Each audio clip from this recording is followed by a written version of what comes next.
Ladies and gentlemen, good evening. Welcome along. Monday night, 8 p.m. The Online Darts Live Lounge returns. Myself, Phil Bars, Dan Simpson, and tonight we are joined by Cam McFarlane because Gob is in Turkey having some surgery done at the moment. Gentlemen, good evening. Which one is he having? There's a few candidates, to be fair. Is it the teeth, is it the hair, or is it the weight loss? Full lot. Full shebang, all in one go, group discount. Yeah, job lot package. I like it. Yeah, good to be here. Enjoyed Dan Simpson giving it the old Trump dance in the background there as we were getting ready as well. Funky. It's a funky track. It gets me going. Gets me up. I've noticed we've got some good new. We've got some variation between the different shows, and there's some nice little tracks in there, and some of them just get me going a little bit before we start. See what? It's nice to be back at home. I've been on the road an awful lot lately. We managed. I was from Bolton last week. We've been at a bit of a live lounge on tour. But yeah, it's nice to be back. Nice to be back at home doing a live lounge from the right place this week. Yeah, chat room is rammed already. Della's in. Chris, how are we doing? Nicholas is in. Jonathan, Shelty, Tam, Lendl, how do? Daniel, of course. Stu is in. Good to have you in. Kieran, Wayne, Rob, good evening, mate. Matthew, David is in. Ricky, Connor. Oh, I tell you what, it's all good, isn't it? Rob, it's a different one. I know I took on board the compliments from last week with the green one, and I got my tailor on with knocking up a few additional ones. So we've gone great this week. I take these things on board.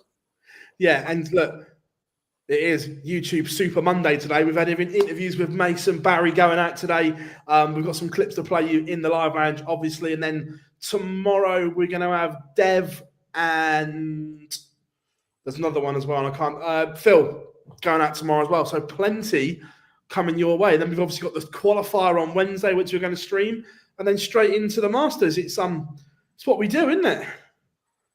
It's what we do. We just never stop, do we? It's busy, you know. I think I underestimate how ridiculously busy January is because the world is such it's so intense. Like for all of us, from the first week or sort of from December onwards, it's carnage. And then you almost think, oh, well, January will be nice and quiet, a bit of a lull. But then by the time you've got through Q School and then we've got Dev Tour start or Challenge Tour start, and then we're thick and fast into like traveling around the world, venting Europe, let's go here, let's go there. Now it's time for the Masters. It's rapid. Love it. Well, you're right. There used to be Q School, then it was 2 weeks. You had 2 weeks to do absolutely nothing before the Masters. Nah, not on this watch. Let's put 2 World Series events in. Not anymore. Yes, Connor, I spoke to Matt in Holland and I'm doing a sit down with him in Belfast. So not long to wait for that one. How are we doing? James is in. Cheers, Shelly. Good evening, Bob. Let's jump straight in. Where would you like to start? I think we should start with what Nicholas mentioned here. We'll start with the Eagles win last night. That's what we're going to talk about in it. Did Dan Marino score?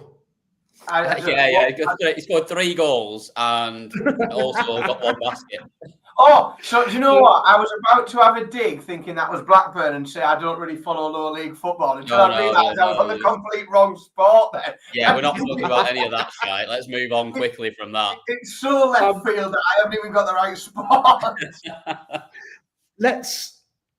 Let's start with the news that broke this morning. And look, we've been not teasing this, but we've been telling you for a while. The news will come out, and this morning it did. Dom Taylor only getting a 1-month ban for failing a UK anti-doping test.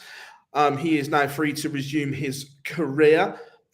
First of all, boys, now we can talk about your thoughts on the length.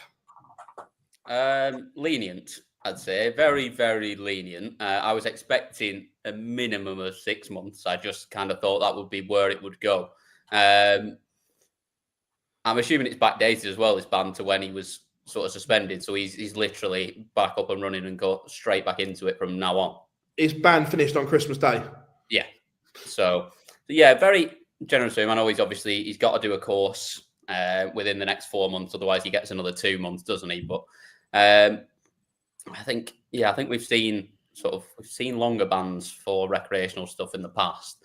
I know it's not performance enhancing. I know it's not sort of impacting on the sport, and they do think it wasn't even in competition. He just got caught later down the line, which I understand some leniency on that, but it doesn't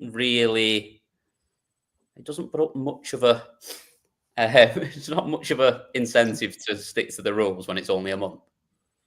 Well, it's very confusing, and somebody might know a little bit more, and I'm sure that more will come out over the course of time. But I had a look through, trying to get some context, because regardless of your view on what he was doing and whether he should or shouldn't have been doing it, depending on your moral setup, and the nuts and bolts are, he broke the rules of the sport he was taking part in. The sport he's taking part in subscribes to the UK anti-doping setup, and therefore he got banned. Now, if you go on the UK anti-doping website, they have all of their sanctions. Everyone that's ever been sanctioned under the UK anti-doping system is documented in there, and it's pretty good. It's good information. And when you go in there, there is obviously an awful lot of historic data. There is because you can filter, interestingly enough, you can filter the bans that have been onto people, and you can sort them, and you can only show bans of under a year. And don't forget, folks, some of these are like 4-year plus lifetime bans. Some of these are huge, but you can all of a sudden you go from a very, very, very great many bans down to a very short amount. When you go under a year, I can't find in there anybody else at all in that. And I've had a quick look. I can't find anybody that's got a more. There we go. Right. So if you go, there is a rugby player with a 1-month ban whose name has been redacted. Beyond that, I can't find. I think it's genuinely it's so rare, and then all the data's there. It's so rare that someone would get a positive test and get 1 month. It's weird. Regardless of what your view on it, you must agree it's a weird scenario. Like, we never see bans like this ever. No. Put a poll up for you guys to get involved in as well. Yeah, I think I just expect him. I think 6 months would have been fair. I don't want to see him unduly sort of punished and given longer than he deserves. But like you say, a month doesn't feel like much of a punishment. Yes, he's missed the biggest tournament of the lot, but that's just timing, isn't it? They're not supposed to factor in the calendar of the sport. So whether it's football, rugby, or whatever, you're not supposed to, arrange bans or in a certain way depending on what's happening. And if someone would miss you the World Cup, it is what there's supposed to be a framework with which they apply a ban. It just it's like everything, isn't it? The problem with the ban is that it doesn't. Lots of people think it doesn't make any sense. They don't understand it, and that is very, very easy for all of the authorities and stakeholders involved to resolve. You just put a statement out, or someone sits and answers a couple of questions on it and just explains the context to which, whilst we're used to seeing hefty bans in sport for people who've failed drugs tests, this is why this one was a particularly, was a different case, or this is why we've approached it in this way. They might come out and say, oh, do you know what? It's our decision at the end of the day, and we thought he's a young lad. It wasn't that bad. He hasn't done performance-enhancing drugs, so we thought a month was fine because he misses the world. And if they just contextualise that and went, rule number 1, it's what we thought, fine. I just think whenever, as long as you don't contextualise that, and let's be honest, it is very rare in our sport that people are banned for drugs failures. It's very rare at the high level. So I just think, well, when it does happen, you can come out and actually have a discussion about it and, put the context around it, because it's not like you've got a big list of 40 to talk through. Well, that's it, innit? And that's where I am with it, same as you. Like, there needs to be some context. You can't just put a statement out and say we've banned him for this long and that's it. Like, there's got to be some context. There's probably should be context on what he's actually been popped for. Like, because there are different levels of what you can take and not take. That's different levels of sort of criminal elements and the rest of it, and like different classes of drugs. And it's what he gets popped for is an important part of it, essentially. And I think we see this with boxing a lot, where someone fails a drug test and they won't tell you what they failed it for, which is it should be that openness. And I don't know why we're protecting people that have failed the test by not telling you what the fuck they've been doing. But I think sometimes it's not just protecting them. In sometimes I think it makes them come off worse than they are. Well, it can do, yeah. There are some people that will take the view. It depends on what your setup is and how you view the world. But there are some people that will say, if he's done drugs of any kind, then I can't get behind that, and I think it should be 2 years minimum. There are people that will take that view. There are other people who are like sports fans who won't subscribe to that view. But what they will subscribe to is that taking a performance-enhancing drug is so transgressive and it shows such low levels of integrity that they would have you banned from sport for life. But they couldn't give a toss what you do on a weekend with your mates. And that's why I think it's important to have some some rationalization behind the decision, because I think for a lot of people, if it's understood that it's not performance enhancing, it wasn't really related to the fact that he's a sportsman. He's not, if you get someone who's jacked full of steroids for years, then you could say, well, there's a correlation between them being a sportsman and doing all those steroids. If it's not that at all, and someone's got a packet of whiz because they're going to a rave on a Friday night, and it's their occupation becomes slightly irrelevant, and it's just a bad coincidence that there are plenty of people that drive cranes for a living and work in warehouses driving forklifts who also get drugs tested for work. There's lads all over the place doing all sorts of jobs who get drugs tested for work. And I tell you what, they don't get if they fail a drugs test at work: a 1 month ban. And that's why there's they get voted out. A little bit and I get it. Like, you can say so, and then sometimes I would think that people will moan about the context. I just think, no, do you know what? You know the rules. If you drive a crane for a living and you decide to have a heavy weekend and you fail a drugs test, you'll get sacked. They won't give you a 1 month ban. You'll just get sacked, and then you won't get a reference to go and do another job. There's some real world examples of where it properly hits people.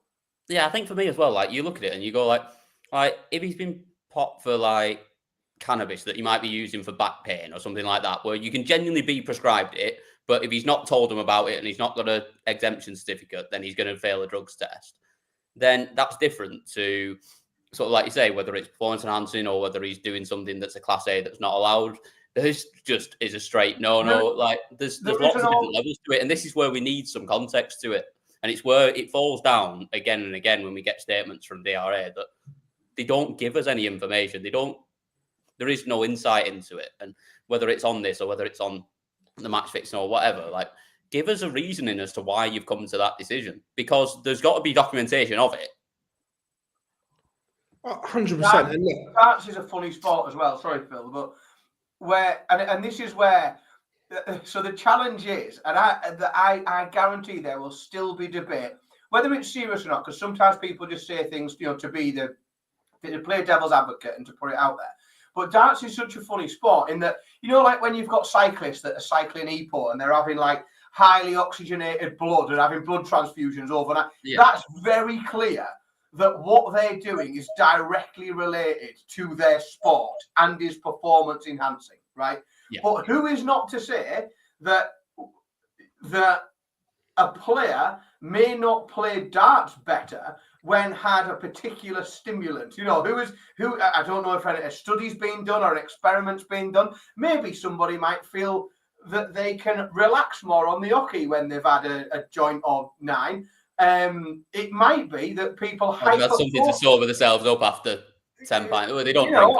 It might be that someone's hyper focused when they're full of cocaine, and then all of a sudden they can start rattling out. And again, darts is such a funny sport, because where do you start to enhance the performance? Is it just because it's not just harder, faster, stronger darts, is it? There's a lot more. It's different. We're going to have to test it on someone. We're going to put you up as a guinea pig and we'll just rattle you through full of everything and just see which you play better with. And then the problem is I am the worst test case in terms of darts ever. We need someone with at least a base level of competence. But I look at bits and bobs, and I've got a couple on this. But someone asked, so he lost about 10.5 grand by not playing in the Worlds and the Players' Championship. But the money's irrelevant to me. Yeah, now, it shouldn't be anything to do with whether he's missed like 3 Pro Tours or whether he's missed the Worlds is irrelevant on the ban line. Yeah, because this now says, right, if you're a player and you don't qualify for the World Championships, you've effectively got 8 weeks off. Balls, I'm going to go and do whatever, and it doesn't matter because I'm going to get a month's ban and I'll be back at the end of January when the season starts again. Yeah. So that's one for me. And this thing of if it's performance enhancing or not, like I don't subscribe to that, because as a sports person, you sign up to the code of conduct and you know what is on a ban list and what is not, regardless of whether it's performance enhancing or not. You know that these substances are on a ban list. Now, there's 2 points to this. One, there's this side of it, and there's the criminal side of it. So there's 2 parts of this, and some people are saying this on Twitter today.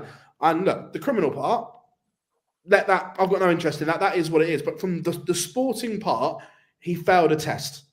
Rules are rules, aren't they? Correct. And this in competition, out of competition, I think the diary statement said we were happy that he didn't take it in competition. Now, I mean, on the hockey. Yeah. He wasn't wrapped up lines on his table at the back. He didn't take it in the venue whilst preparing. But right, call my key. Right. during this in competition, right? Does he not practice then? Because if you're practicing, that's part of competition, in my opinion.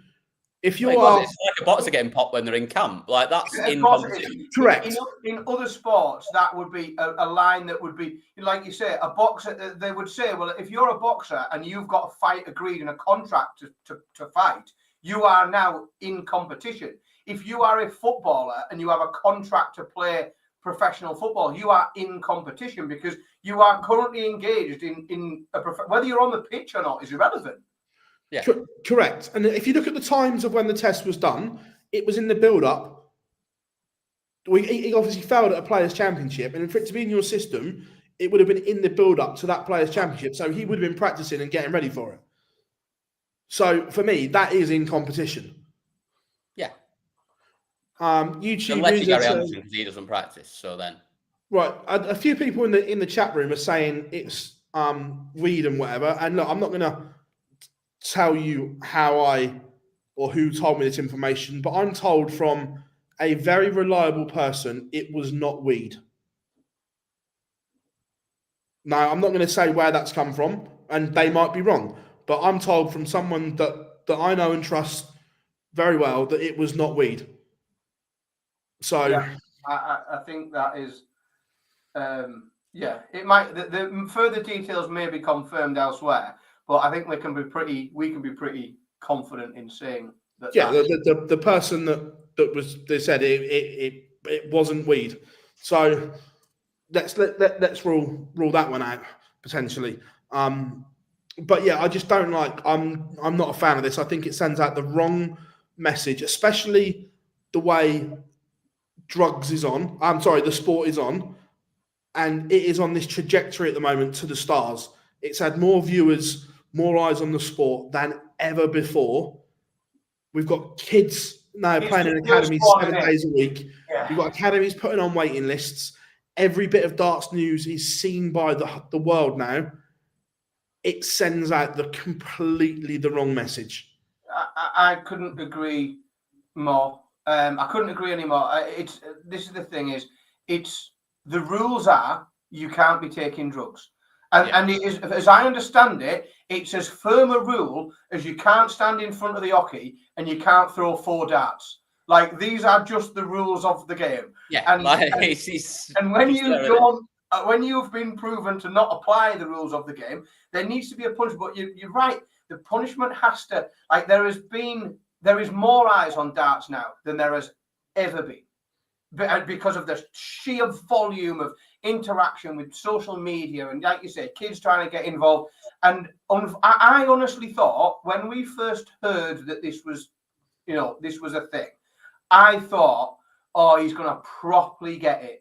And what I expected at first, when we first knew it had happened, as soon as I knew they'd popped him, I thought he's going to get a disproportionately long ban, because I thought what's going to happen is they're going to see it's the biggest, or it's the first one that's happened since this huge resurgence of darts in the mainstream, and they will want to set an example. They'll want to show that darts is a clean sport. They are desperate to change the image from what it was years ago.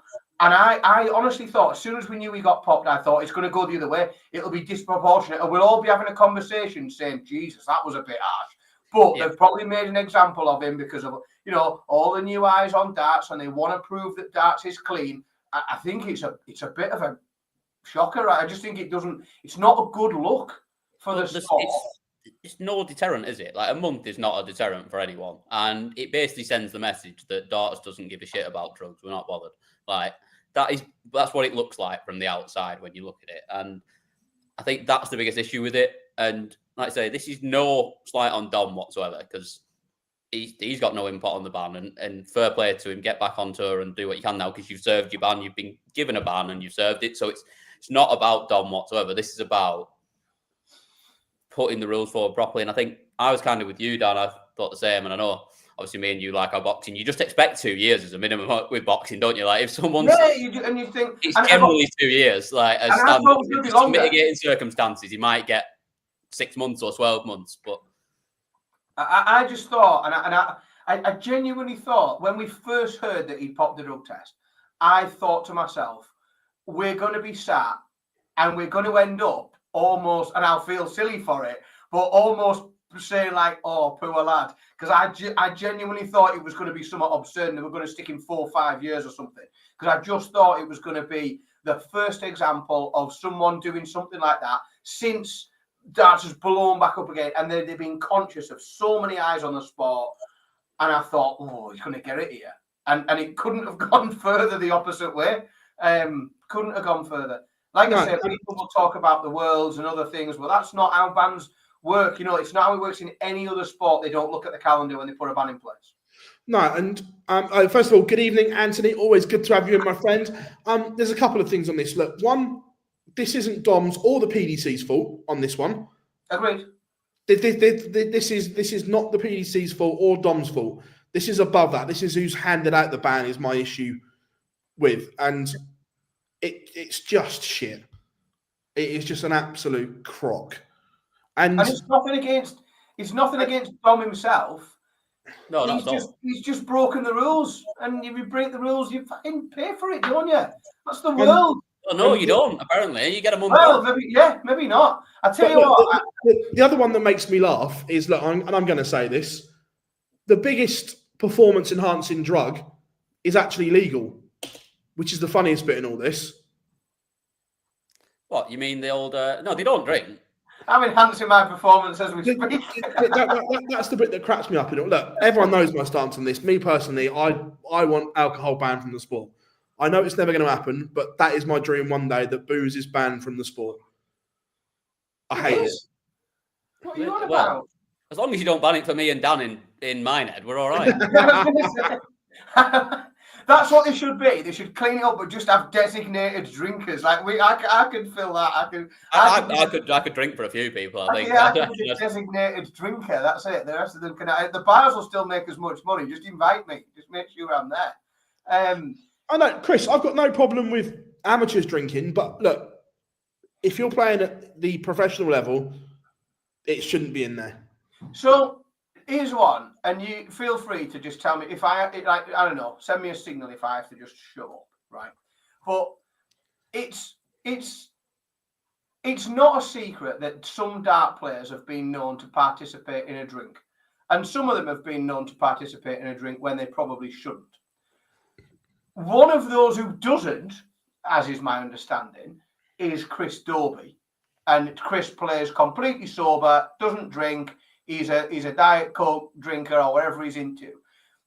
Do you think that is in anybody's mind when making selections for players that get to participate in certain events and not others?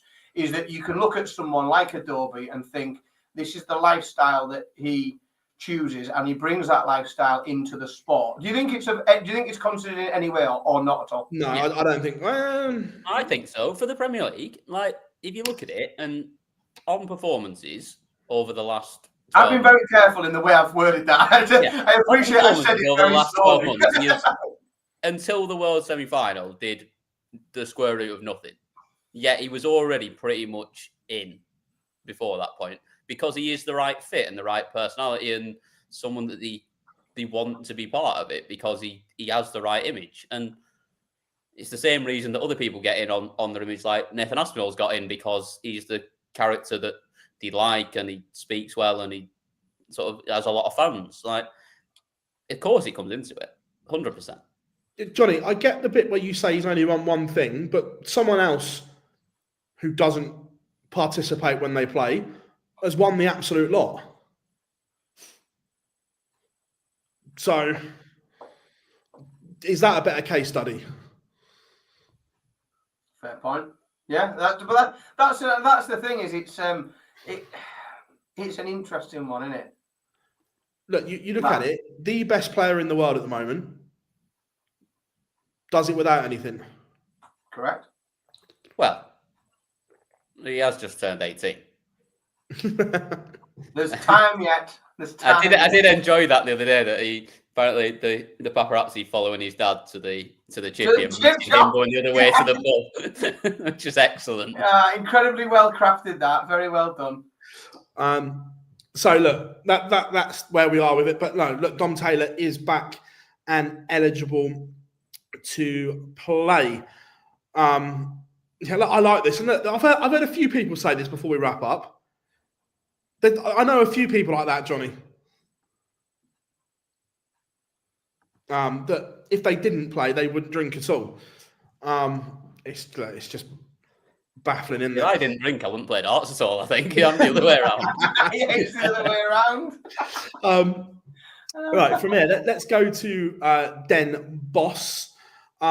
First of all, we had some media beforehand. So let's do the media beforehand before we actually talk about the event. And let's start with Mr. Humphreys. First time that we've spoken to him since the World Championship. It was fine. I kind of accepted it straight away. It's always going to be a tough task to do back-to-back World Championships anyway. Did I believe I could do it? Yeah, of course I did. But, Peter played fantastic, and Sky Sports sort of got me caught up in this stupid war of words with Peter Wright, which was never a thing. It's kind of something that got blown out of proportion, really. And, when I see Peter the day we played each other, we hugged each other, said hello, and there's no animosity between us both, but kind of put pressure on me then, because I felt like I had to go and prove a point when I didn't really need to. So yeah, it kind of threw me a little bit, but that wasn't the excuse for losing. Just Peter was better, and sometimes when people play like that and the way he finished, you just have to hold your hands up and say, better player won, and he did. I was going to say, yeah, because you two were very open with your comments. They weren't spiteful or anything like that. No, Did you feel really. like, obviously, when it gets put up on the jumbo screens in the arena, when they're playing clips of press conferences and whatever, did that kind of like throw you then a little bit? I just thought it was a little bit desperate for a headline in a way. I think media's getting that way a little bit anyway, but kind of thought it was a weird tactic to throw out, making out like me and Peter Wright were slagging each other off when we weren't really. It was kind of, in a way, a compliment to me, say if I win a world title that I could match him, and would be quite something considering I highly regard him as one of the best that's ever been. So yeah, I was kind of giving myself a little bit of credit saying how well I've done. You match up to someone like Peter, he's achieved a lot, and I could almost have matched the amount of majors he's won and worlds. So I meant it in a good way, but it's all gone now. It didn't happen, and I'll go searching for the second one next year. In the okay, sorry, bollocks. Yeah, utter bollocks. I'm with you. That's sorry, exactly Lou. my point. He got drawn into something himself. He got drawn into something himself. He didn't back it up. He cocked it up, got beat, and now he's trying to backtrack. I'm not having that one little bit that got forced on him. That's nonsense. Look, Peter did suck him in and he did get drawn into it. But I also...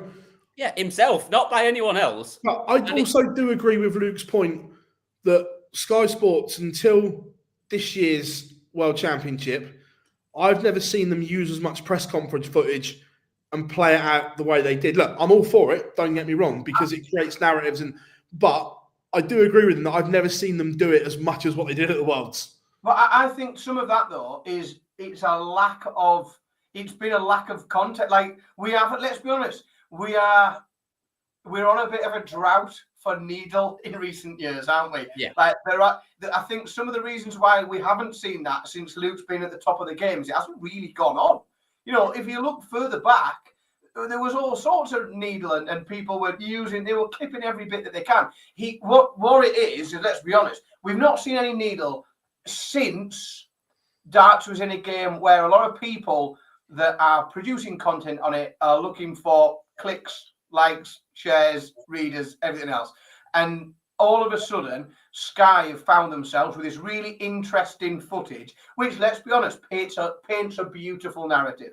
And yes, things can be spliced together and edited, but you still have to say the words, don't you? Because if you don't say it, no one can put it together. Let's be honest, it painted a lovely story. I just think, like Peter Wright, we've seen him do it and be the absolute puppet master of mind games before. And he hasn't done it for quite some, or it hasn't worked for quite some time, because when he's played the mind games, his game wasn't near enough, so that even if he had got into someone's head a little bit, his game was still so far behind them that even if he got into their head a little bit, by the time they were 3 legs on, by the time they've won the opening 3 legs, that's all gone anyway, because you just think the confidence is up. What happened there was he managed to play some mind games, get into his opponent's head, then turn up and play absolutely beautifully. And let's be honest, Luke has the game to. Luke could have beat Peter that day. Yeah, his top level is higher than Peter's top level. Let's be honest. But he didn't perform, and it wasn't nothing to do. He was not at any point when he said that he was 1 world away from Peter trying to give himself a compliment. He was absolutely having a dig, and it didn't come off for him. I thought it was interesting. A couple of questions in the chat room were asking, I'm not sure why Luke still has Sky on his shirt. I don't expect to see it on his shirt at the Masters this weekend.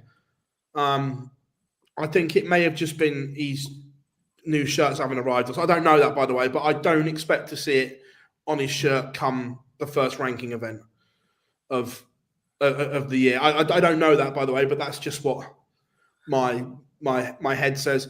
And Daniel, just think, in May this year, it'll be 3 years since I've had a drink.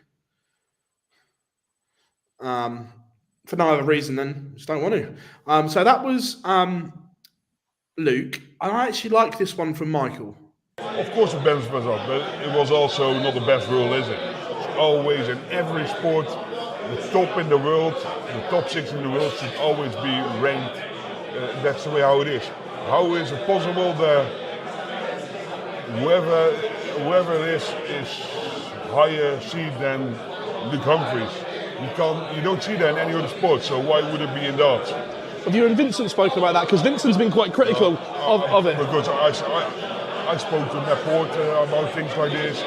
People probably don't know, but I always try to improve. Yeah, of course. We also need to be realistic. We don't have as many characters like we used to have.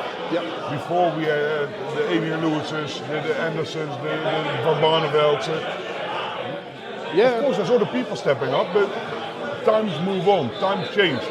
And then you need to also, they have to do the right thing for their product. And I think that with this rule, I think it should be, always should have been this rule, I think. But I think they did the right thing, yes. I like the honesty. Yeah, it benefits us, and so it should. Yeah, he understands how a business works. That's what it comes down to. He knows how it works. He knows why it's happening, and he's quite happy it's happening because it helps him. Absolutely fine with that. No problem. That's what I mean. I like that. Someone honest, just going, yeah, it benefits us, and I don't care. We want all the time, isn't it? When we speak to people, we want them just to be honest. We don't want bollocks media trained answers that don't actually tell you anything. Just be honest and tell us. Like, and Yeah. that's absolutely spot on. It's what everyone wants to hear, whether it's us, whether it's fans, whatever. You all want to know what people actually think, and he's absolutely spot on. But honestly, there seems to be sometimes this like reach from people that thinks that somehow those that, let's be honest, are at that top end of the game where they're a little bit more protective, is that there should be some sort of like, element to them that's incredibly humble and says, oh, this is terrible, like it should be equal for everyone and I should fucking behave. Like, give all my money away to someone else. Like, no. These are professional sportsmen at the very, very top of their game. You cannot do that. You cannot get anywhere close to that unless you have a really naughty, ruthless streak in you. Some people hide it well. Some of them are lovely. Some of them interview really well. Some of them come across as lovely. You cannot get to the top end of a sport and compete if you haven't got a naughty, ruthless streak in you. You've got to be a selfish bastard. Like, that's the only way you're going to do it. Look after me. I want me to be fine. Thank you very much, please. Like, I am not bothered about anyone else. I care about what's on the table at home for me and my family. Yeah. Like, and if you're surprised by that or pointing some sort of moral, then you don't understand human beings. No. Yeah, that's what I mean. I fully like that where he's like, and what? Exactly. You don't like me there, beat me. But that is it, isn't it? Like his attitude has always been, you don't want me to be you don't want me here, beat me. You don't want me to be invited to this, beat me. You want my spot here, beat me then. And until people can consistently, then he'll still be there, getting the invites. To be fair, before we move on, it's an interesting point though, but when does it become greed? I'm not sure it does. I would say greed. It's not. There's nothing greedy about it. Like, it's about just getting the most of it out you can. Like, you're expecting him to just turn up and want to earn less money. Like, nonsense. It's not. Greedy. Yeah, I don't know where like if somebody. He's fully earning it. He's not being given it and just asking for more. It's also not just the money. It's the not having to play on a Friday and things like that. It's time with your family. It's those little time away perks. from home. Look, Michael Van Gogh could retire tomorrow and he'd never have to work again. The money is not the issue. I think it's more a case of the little perks that come with it as well.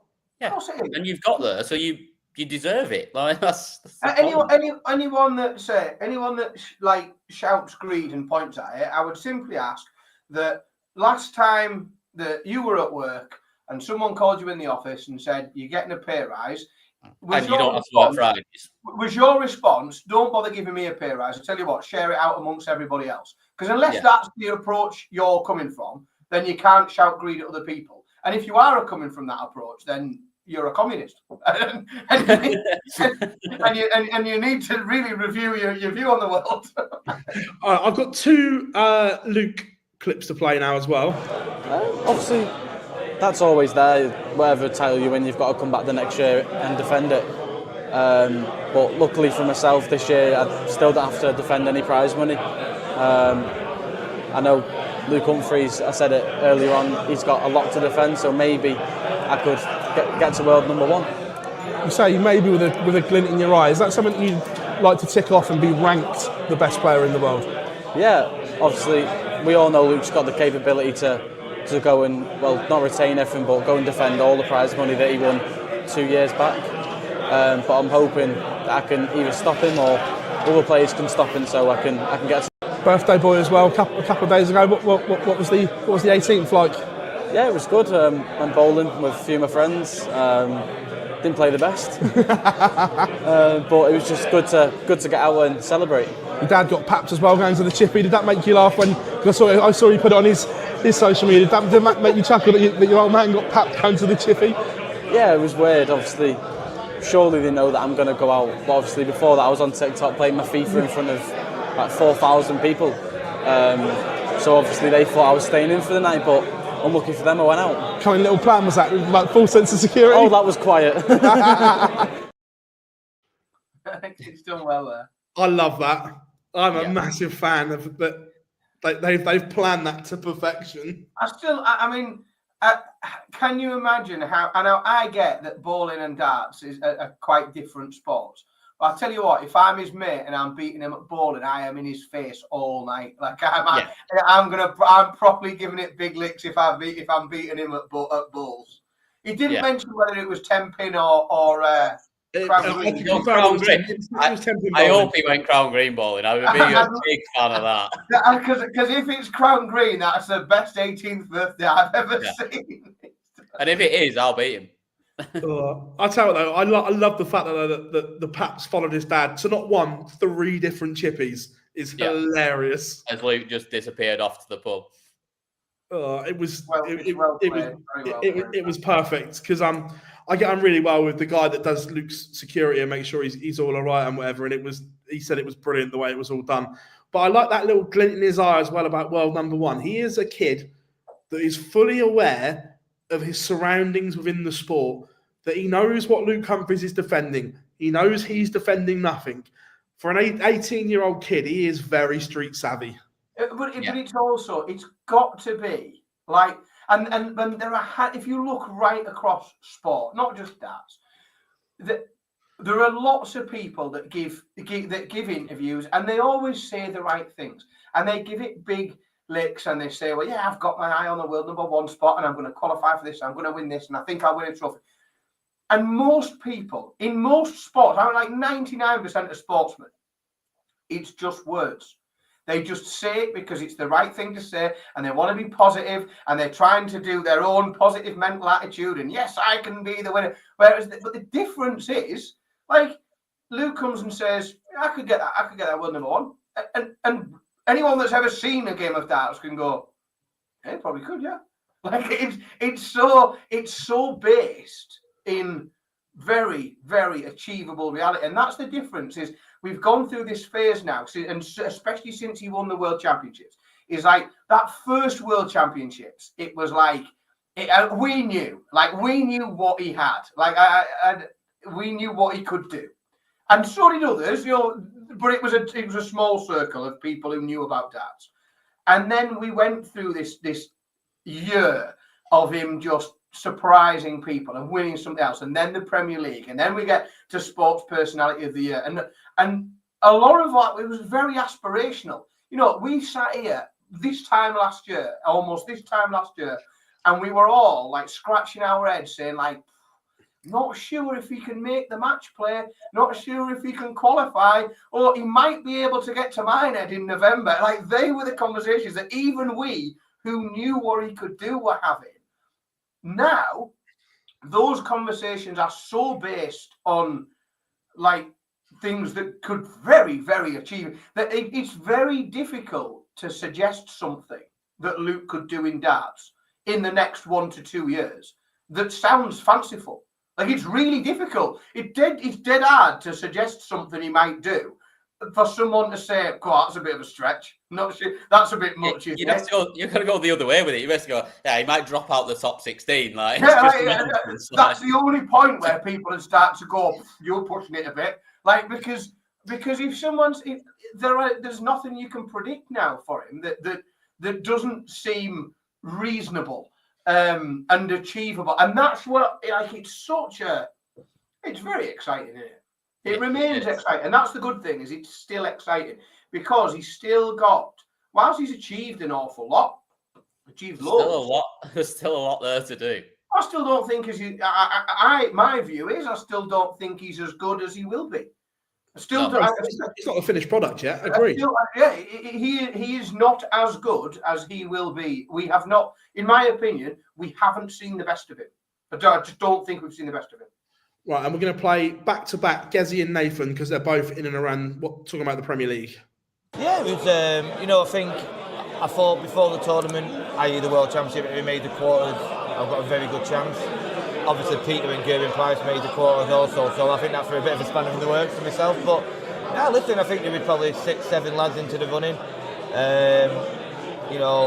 People have their opinions. The only opinion that really mattered is the PDC, and they believed in me and they put me in it. So I'm going to go up there, and I know I can perform on the Premier League stage. I've done it time and time again, and this year will be the same. Yeah, look, obviously there's been a lot made about this 11, but to be 8, but to be part of it must give you a lot of excitement, and to say that the PDC trust you to do it again. Yeah, I think it's a great lineup. And like I say, the only opinion that really matters is the PDCs, and they believe in me and they put me in it. So I'm going to go and enjoy it. You know, I love the Premier League. I'll come alive on the Premier League, and again. Yeah, and I don't know why I was in the mood that I was in. I don't know why I wasn't enjoying it. I think, you know, it can get on top of you. I'm not saying halfway through the Premier League I ain't going to get that feeling again. But, you know, at the moment I'm enjoying darts. I want to be away. I want to be in the Premier League. But like I said, you know, it could be 8, 9, 10 games into it, and I could go into a lull. But it's how I dig myself out of it. And yeah, I think I'll be a lot more positive this year. I've had a little bit of help with sports psychologists before the World Championship, which definitely helped me, put me in the right direction. And yeah, I think things are going well now. That's a common occurrence now. Obviously, we've seen Stephen Bunting do similar, and look what he's done. Nathan Aspinall has done something similar. And is this maybe something is needed, that you can't do everything on your own? I know darts is an individual sport, but sometimes just that outside help is needed.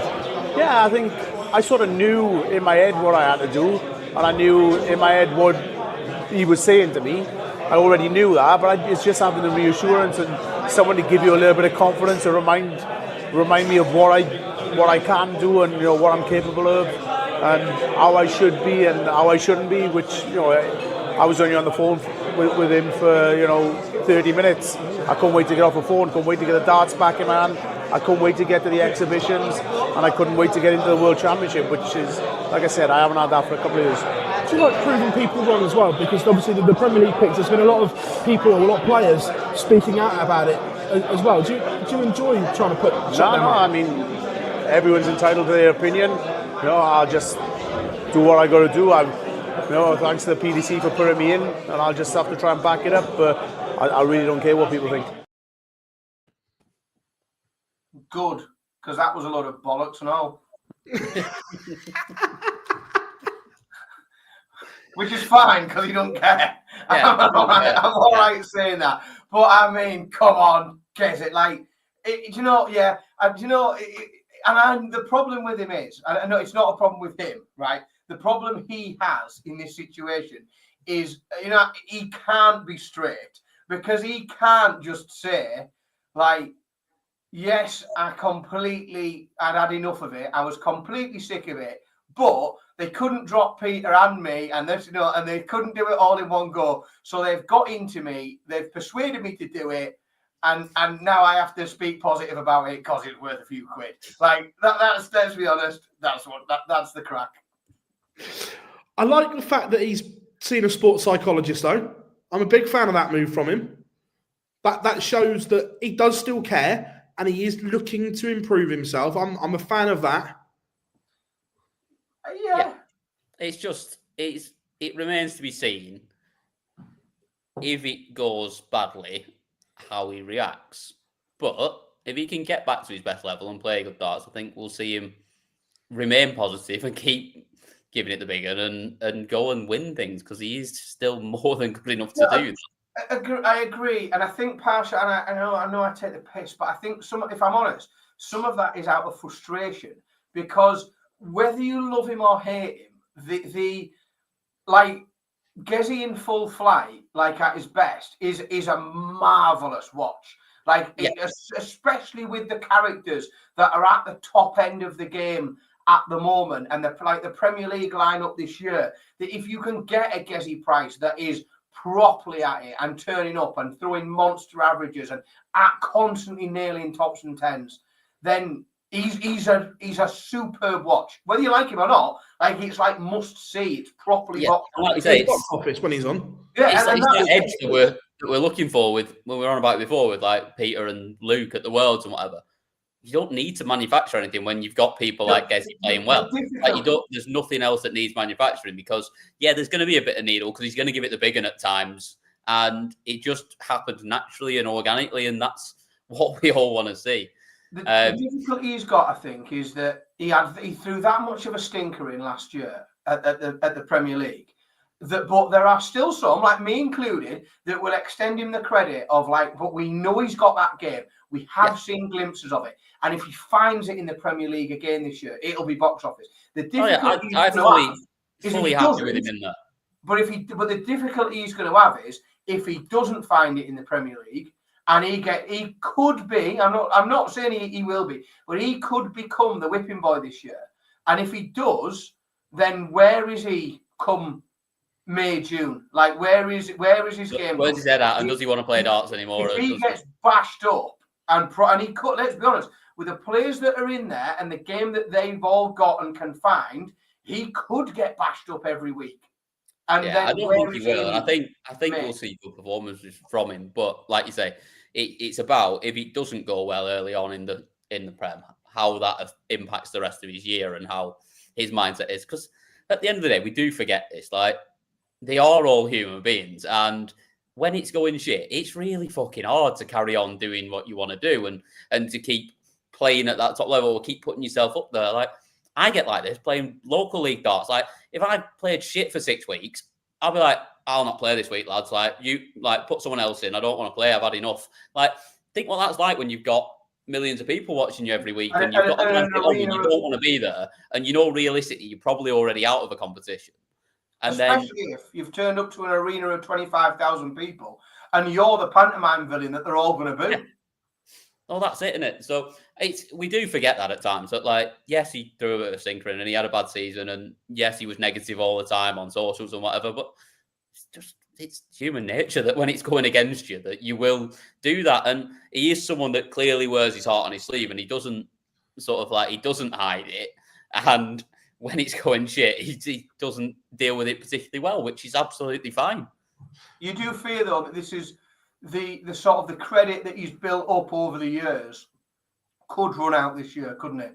In terms of, he's got to perform if he wants to. If he wants to, can't have another bad year like last year. He has to make a TV final, win something. Yeah. This year, because his record on TV was awful last year.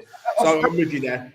If nothing else, just because because of his ranking.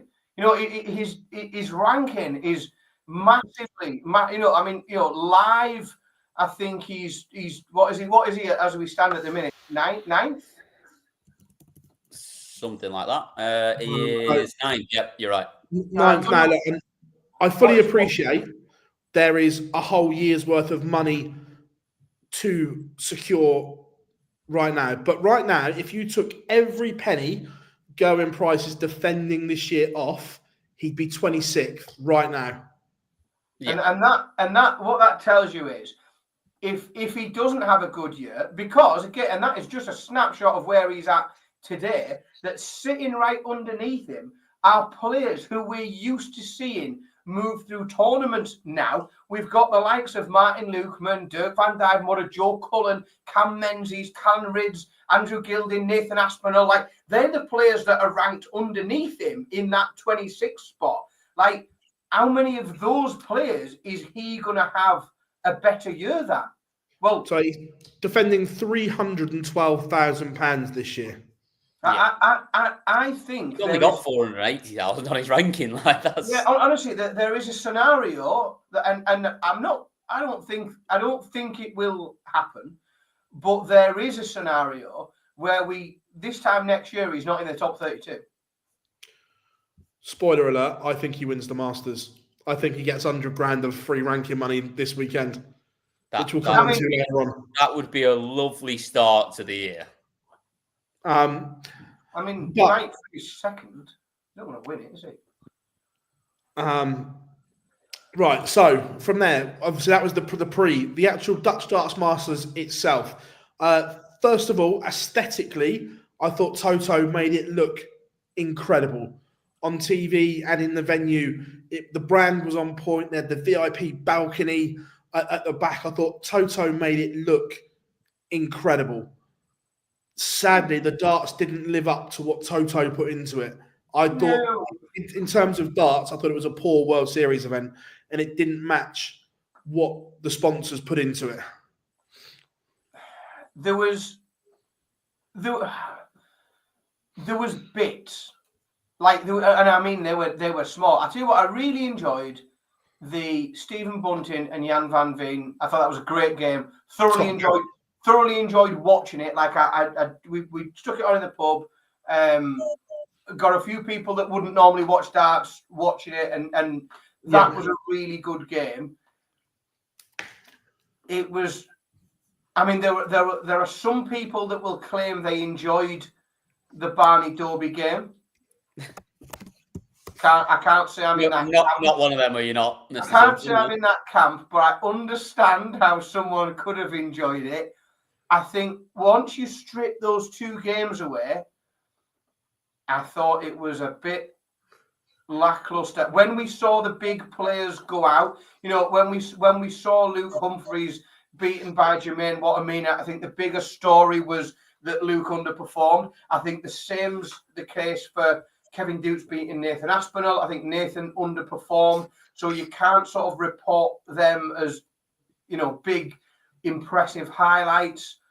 I thought it was just a bit lackluster. Although, I will say that we've been highly critical of Rob Cross, or I have fairly recently. But in terms of growing into the tournament, he won it. He won 4 games on the spin. His average increased with every game. So in terms of playing himself into a tournament, starting at 95, 99, 100, just shy of 102. So he's not peaked and dropped. His games consistently got better. You can only beat what was in front of you. And full credit to Rob Cross because, he beat everyone that came up against him and he got better as the tournament went on. Before we move on with that, Adam Lipscomb is in the chat room and he was obviously listening to what was said last week. Sorry, buddy, I just don't like it. But I love you, though. Well done on getting your talk on as well, mate. But yeah, the actual, I agree that, and it just felt flat that, especially on the Saturday, when all the Dutch went out in the quarterfinals, they had 4 Dutch and they all lost. You could hear a pin drop. Yeah, it's always gonna hurt in it a little bit in terms of the atmosphere when all of the home favourites lose 4 games in a row in the quarterfinals early on Saturday afternoon. It's not going to help, is it? Well, I mean, I can't think what Doby went. What was it? 180? Was it 180, 138? There were the 2 videos. I think he pinged a 180, then pinged a 138 checkout. I understand he's playing Raymond van Barneveld, but it was death. Silence.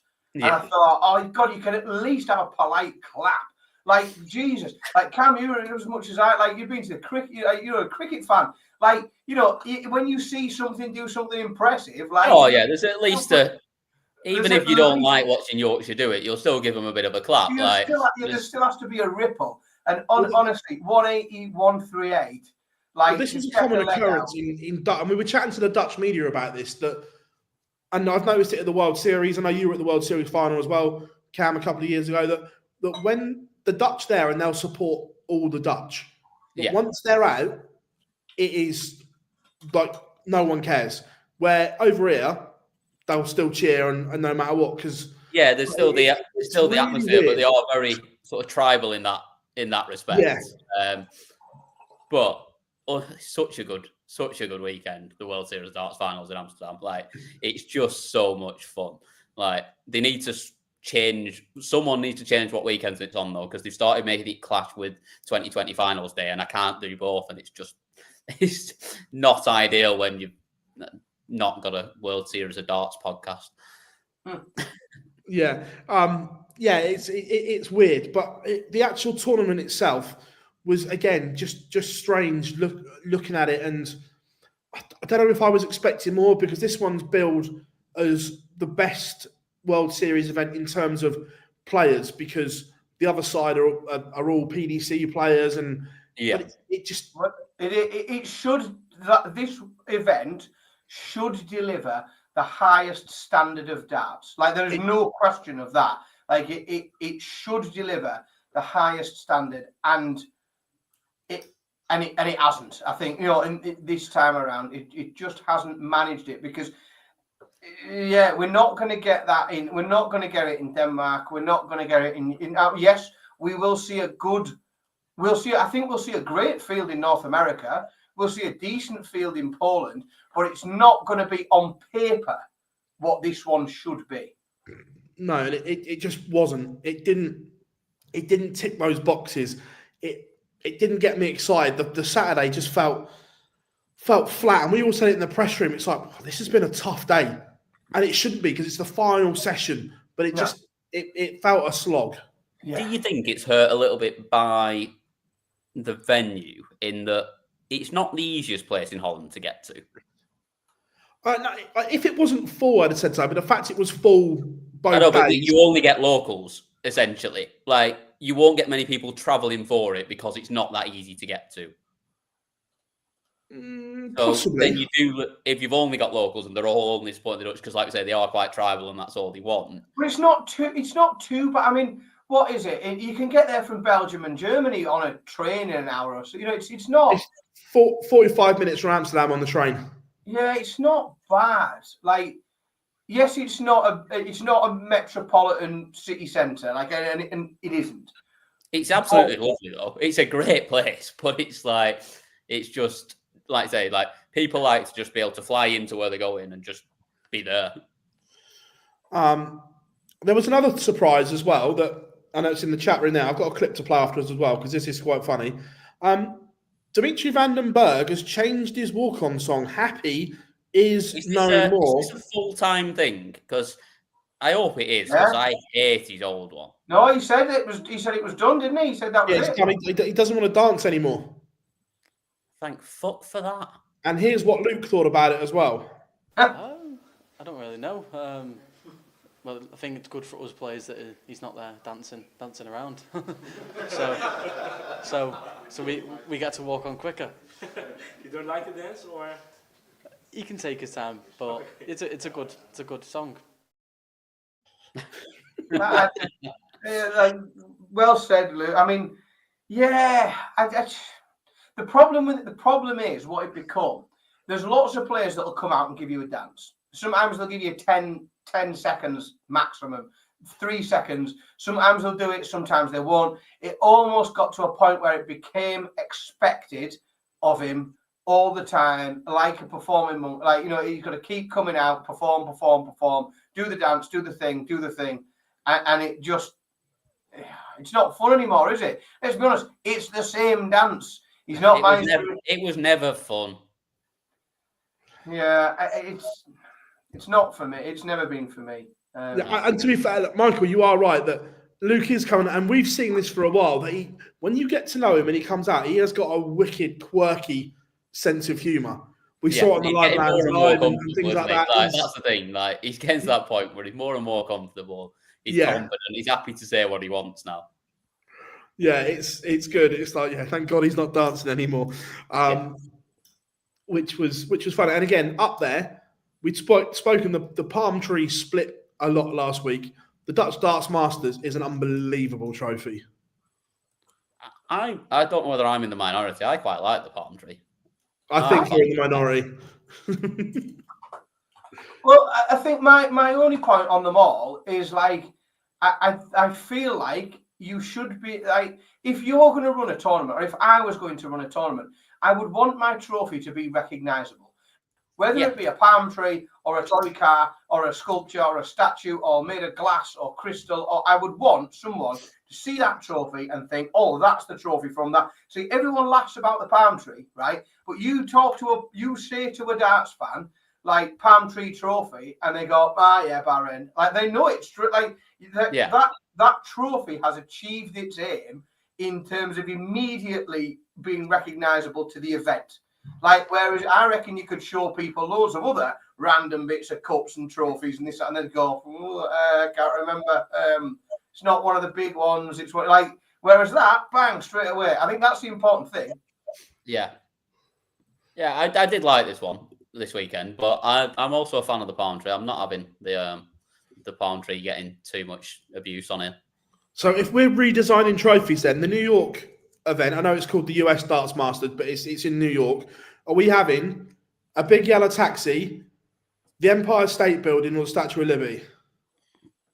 I'm glad you didn't say the Twin Towers. I think you've got to go. I think you've got to go Empire State Building.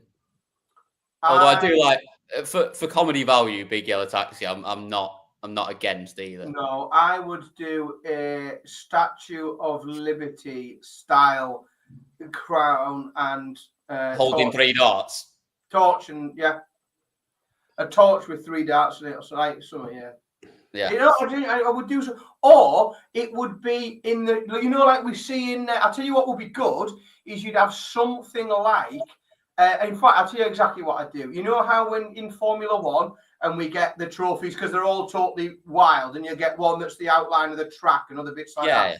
It would be a trophy version of Madison Square Garden. That's what it would be. It would be Madison Square Garden in trophy form. That's what it would be for me. I mean, if you're going to have it just the US Darts Masters, though, you could even just go simple and, like, let's have a massive flagpole with a big, like, porcelain US flag, like, waving on the top of it. I was looking for my red baseball cap there and I couldn't find it. I haven't got it to hand. Or we go totally rogue. Only certain people of an age will get this. Can we have the Stay Puft Marshmallow Man on there somewhere? Yes. Yeah. Only people of a certain age will understand that reference. Yeah, we've managed to play it all right on the stream tonight, with probably all 3 of us being old enough to recall the Ghostbusters. Yeah, right. Let's hear from Rob after he won as well. It's only a short clip, and then we'll dive in. I have actually. I have. I don't even know whether I'm allowed to speak about that, but put it this way, yeah, for what I got fined, it was the quickest fine I've ever paid. Usually I leave it to last minute, but it was decent. So, yeah, I'm guilty as charged, but yeah, I do apologise about it, but at the same time, quickest one I've ever paid. I had to ask him about the fine, didn't I? Had it arrived, and there it is. That's it. Done. I can't argue this one. I'll just pay it. Yeah. I'm banged to rights. Here you go, Bosch. There we go. Right. So, although we don't know the complete lineup for the World Masters yet, we know the draw. They've done the draw with the qualifiers inserted. So the first round of the newly reformed Winmore World Masters will be as such. Luke Humphries taking on Joe Cullen. Josh Rock will face a qualifier. Damon Heta, Ross Smith. Gerwyn Price to face a qualifier, quarter 1. Rob Cross to face a qualifier. Danny Noppert, Michael Smith. Stephen Bunting to face a qualifier. Peter Wright to face a qualifier. Top half of the draw. Luke Littler to face a qualifier. James Wade, Mike DeDecker. Johnny Clayton, Martin Schindler. Chris Dobie, Ryan Searle, quarter 3. Quarter 4, Michael Van Gerwen faces a qualifier. Gary Anderson, Dimitri Vandenberg. Dave Chisnell, qualifier. Nathan Aspinall, Andrew Gilding. Gentlemen, there is a couple of brutal little quarters in there. Some horrible draws for some players. Really naughty. Yeah. That bottom one is horrific. That bottom quarter. You've got Aspinall, Chisnell, Anderson, Van Gerwen, plus 2 qualifiers. Yeah, naughty. Really naughty.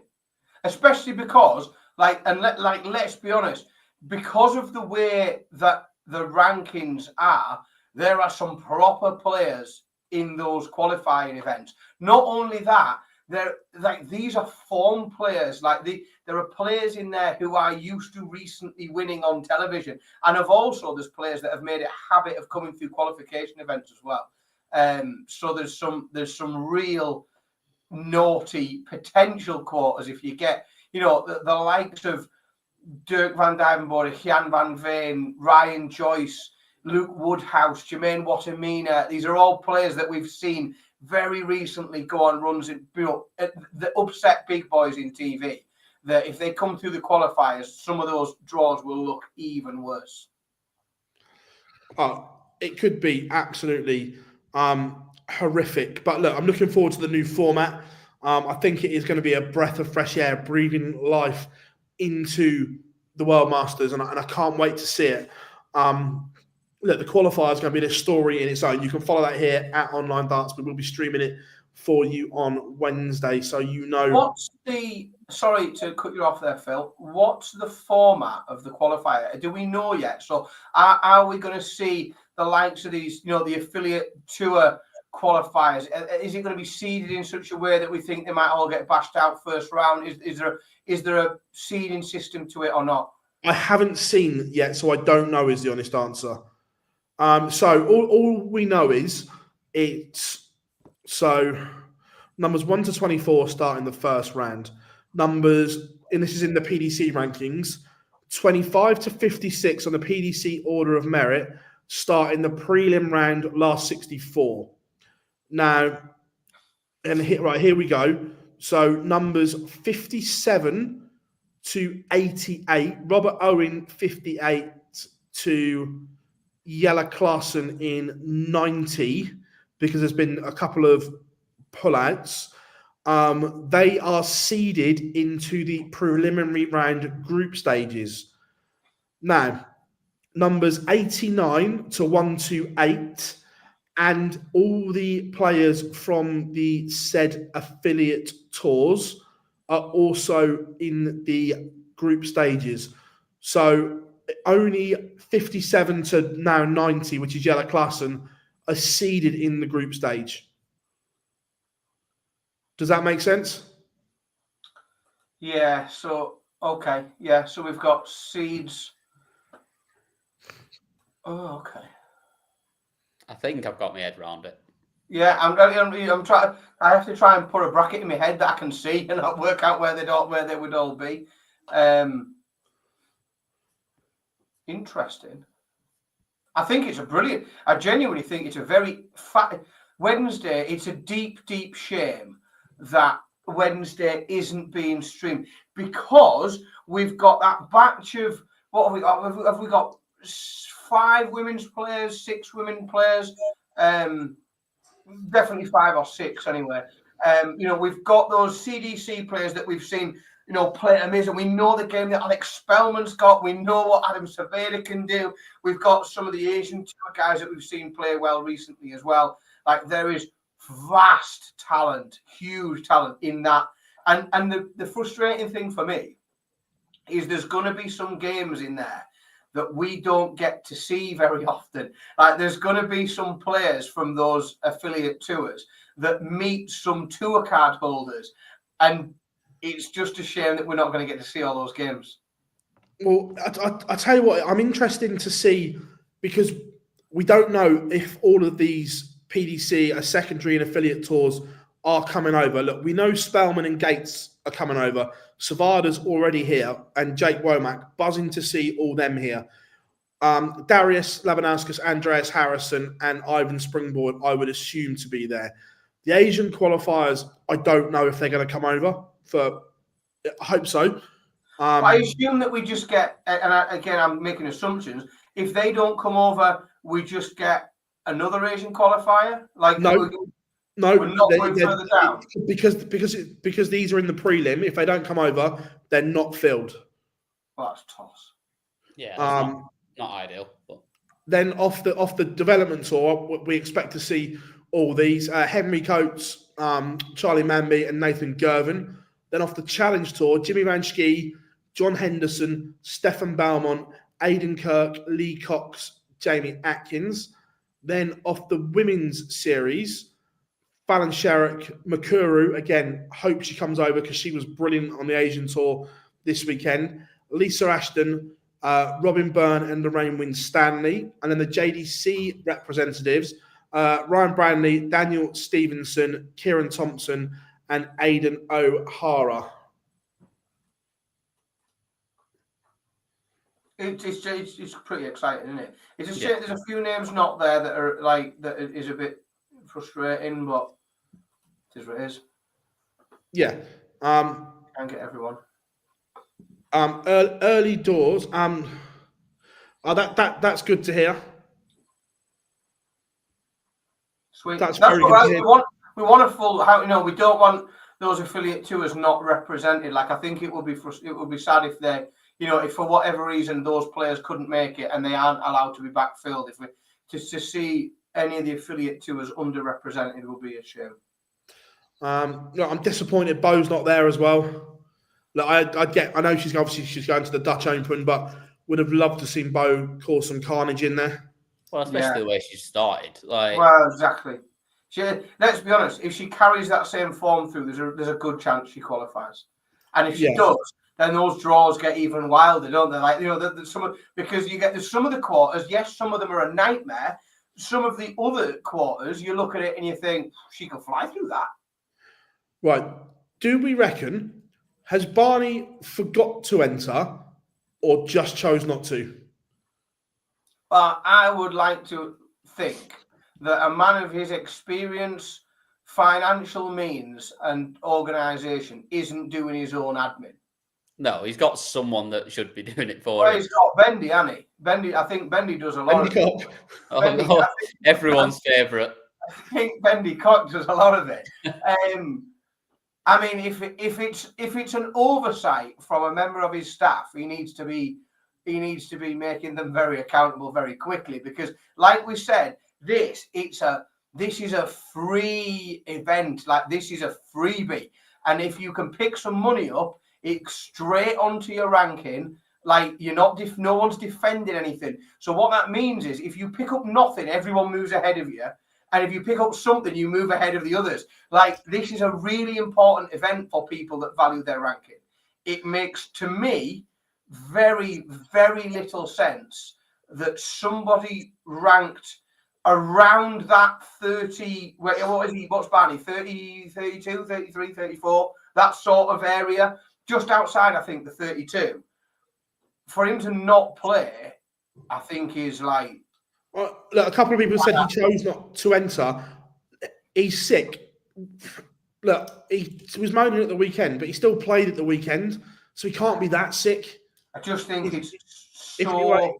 And again, priorities. I understand that this one was in the Netherlands, but if you're choosing to play in a non-ranked event over a ranked event, you need your head wobbled. Well, the thing is, Phil, it's like if you're sat in, I've just had a look there, he's 34th. We know how important being in that 32 is, just in terms of seedings, rankings, qualifications, everything else for the year. If you are taking your career seriously and you are 34th, and there is a tournament where you're defending no money and it's a free hit, and you decide to not turn up to it, you are not taking your darts career seriously. Well, I think like dicking about with it. I think that's the main point, though, isn't it? Like, I think he's not, is he? Anyway. Well, the finger has been pointed at him that he's dicking about, and he is dicking about, and this is evidence to the fact. Yeah, Lendl, I get Toto sponsor the event, but at times you've got to put yourself first. You have to. Yeah, but even whether he played at the weekend or not, like, we're not asking him to travel to Australia to go and play in this. Like, it's an hour on a plane, and then where are the qualifications being held? Milton Keynes. Milton Keynes. Yeah.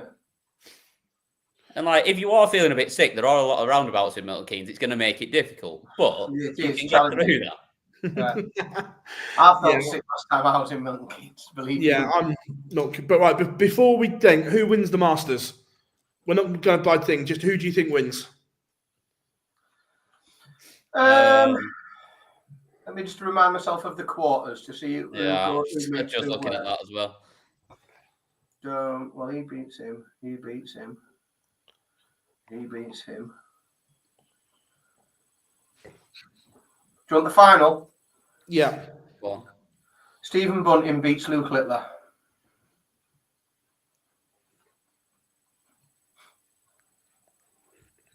I'm trying to be less boring. I'm trying to not pick Dolby every time. Yeah, I think Michael Van Gerwen beats Gerwin Price. That's rogue. I like that. I am going. Well, we already know you're going for Gezi to win it. Yeah, I'm going Gezi to win it. It's just who he beats in the final. Imagine someone telling you 3 or 4 years ago that picking MVG to beat Gezi in the final will be a rogue. Rogue, I know, yeah. Look at you, where have you pulled that from? Like? I am going. The times that have changed. Gezi will beat. I think the chat room's all done Phil's prediction. Well, yeah. We've gone up on we've not got a full consensus, but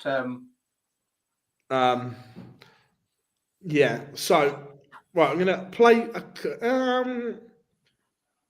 let's do Mace first. He's the first one ever to win a Sky Major that has never been in the Premier League in its history. Does he have a point to moan? Not really. I'm a huge Dedeker fan, and I chuffed to bits to see him win a biggie. He's not backed it up, and you've got to back it up, or you've got to be highly ranked.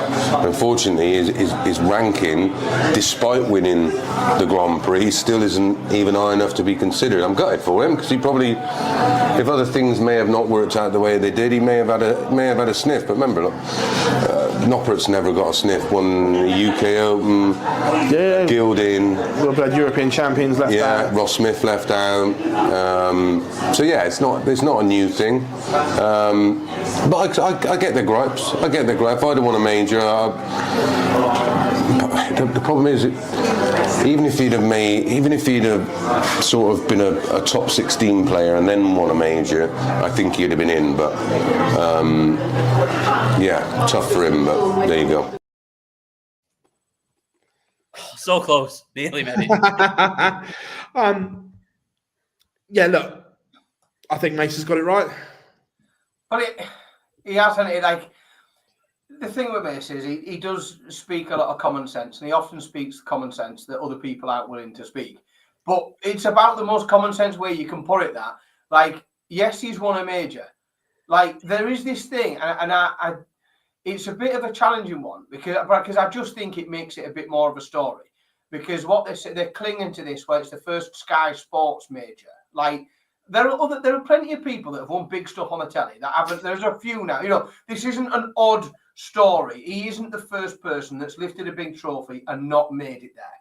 No, exactly. There is. You could definitely say that the other players that have lifted a trophy and not been there, arguably, at least half of them had a better claim on the Premier League than he did, because they'd been around for a bit longer, made more finals and done some other stuff before they lifted a trophy. You know, in terms of, you could definitely say that Nico, when he won and didn't get in, was a much higher profile, bigger name in the sport. Danny Noppert, whilst maybe not, you know, consistently winning on TV and consistently holding a high ranking, he has been a consistent semi-finalist. He made that BDO World Championship final. He has been a big name in darts for some time, and arguably had a better claim than Dedeker has. Yeah. Like, if you are 24th in the world and you've won one thing, people will write it off as an anomaly.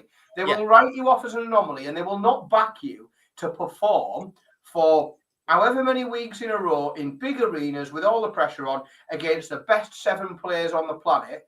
Because, like Chris says, and the way he put it is right, he hasn't backed it up. If he then turns up to the Worlds and puts in a monster performance, you think, all right, okay, yeah, like, fair enough. But before he won that major, he wasn't in anyone's top 30 for a Premier League spot. After he won that major, he went into a lot of people's top 16 for a Premier League spot. He's not in the top 16. He was just in that conversation for the Premier League. He wasn't in that conversation at all for the Premier League, apart from he played good darts for 4 days of the year. Not only that, for the rest of the year, in a different format as well. Exactly. For the rest of the year, not very much though. He's played good darts for 4 days. Yeah, that's it. If the Premier League was doubling, he might have a better shot at it, and he might have got picked for it because he's won a double-in event, but it's not.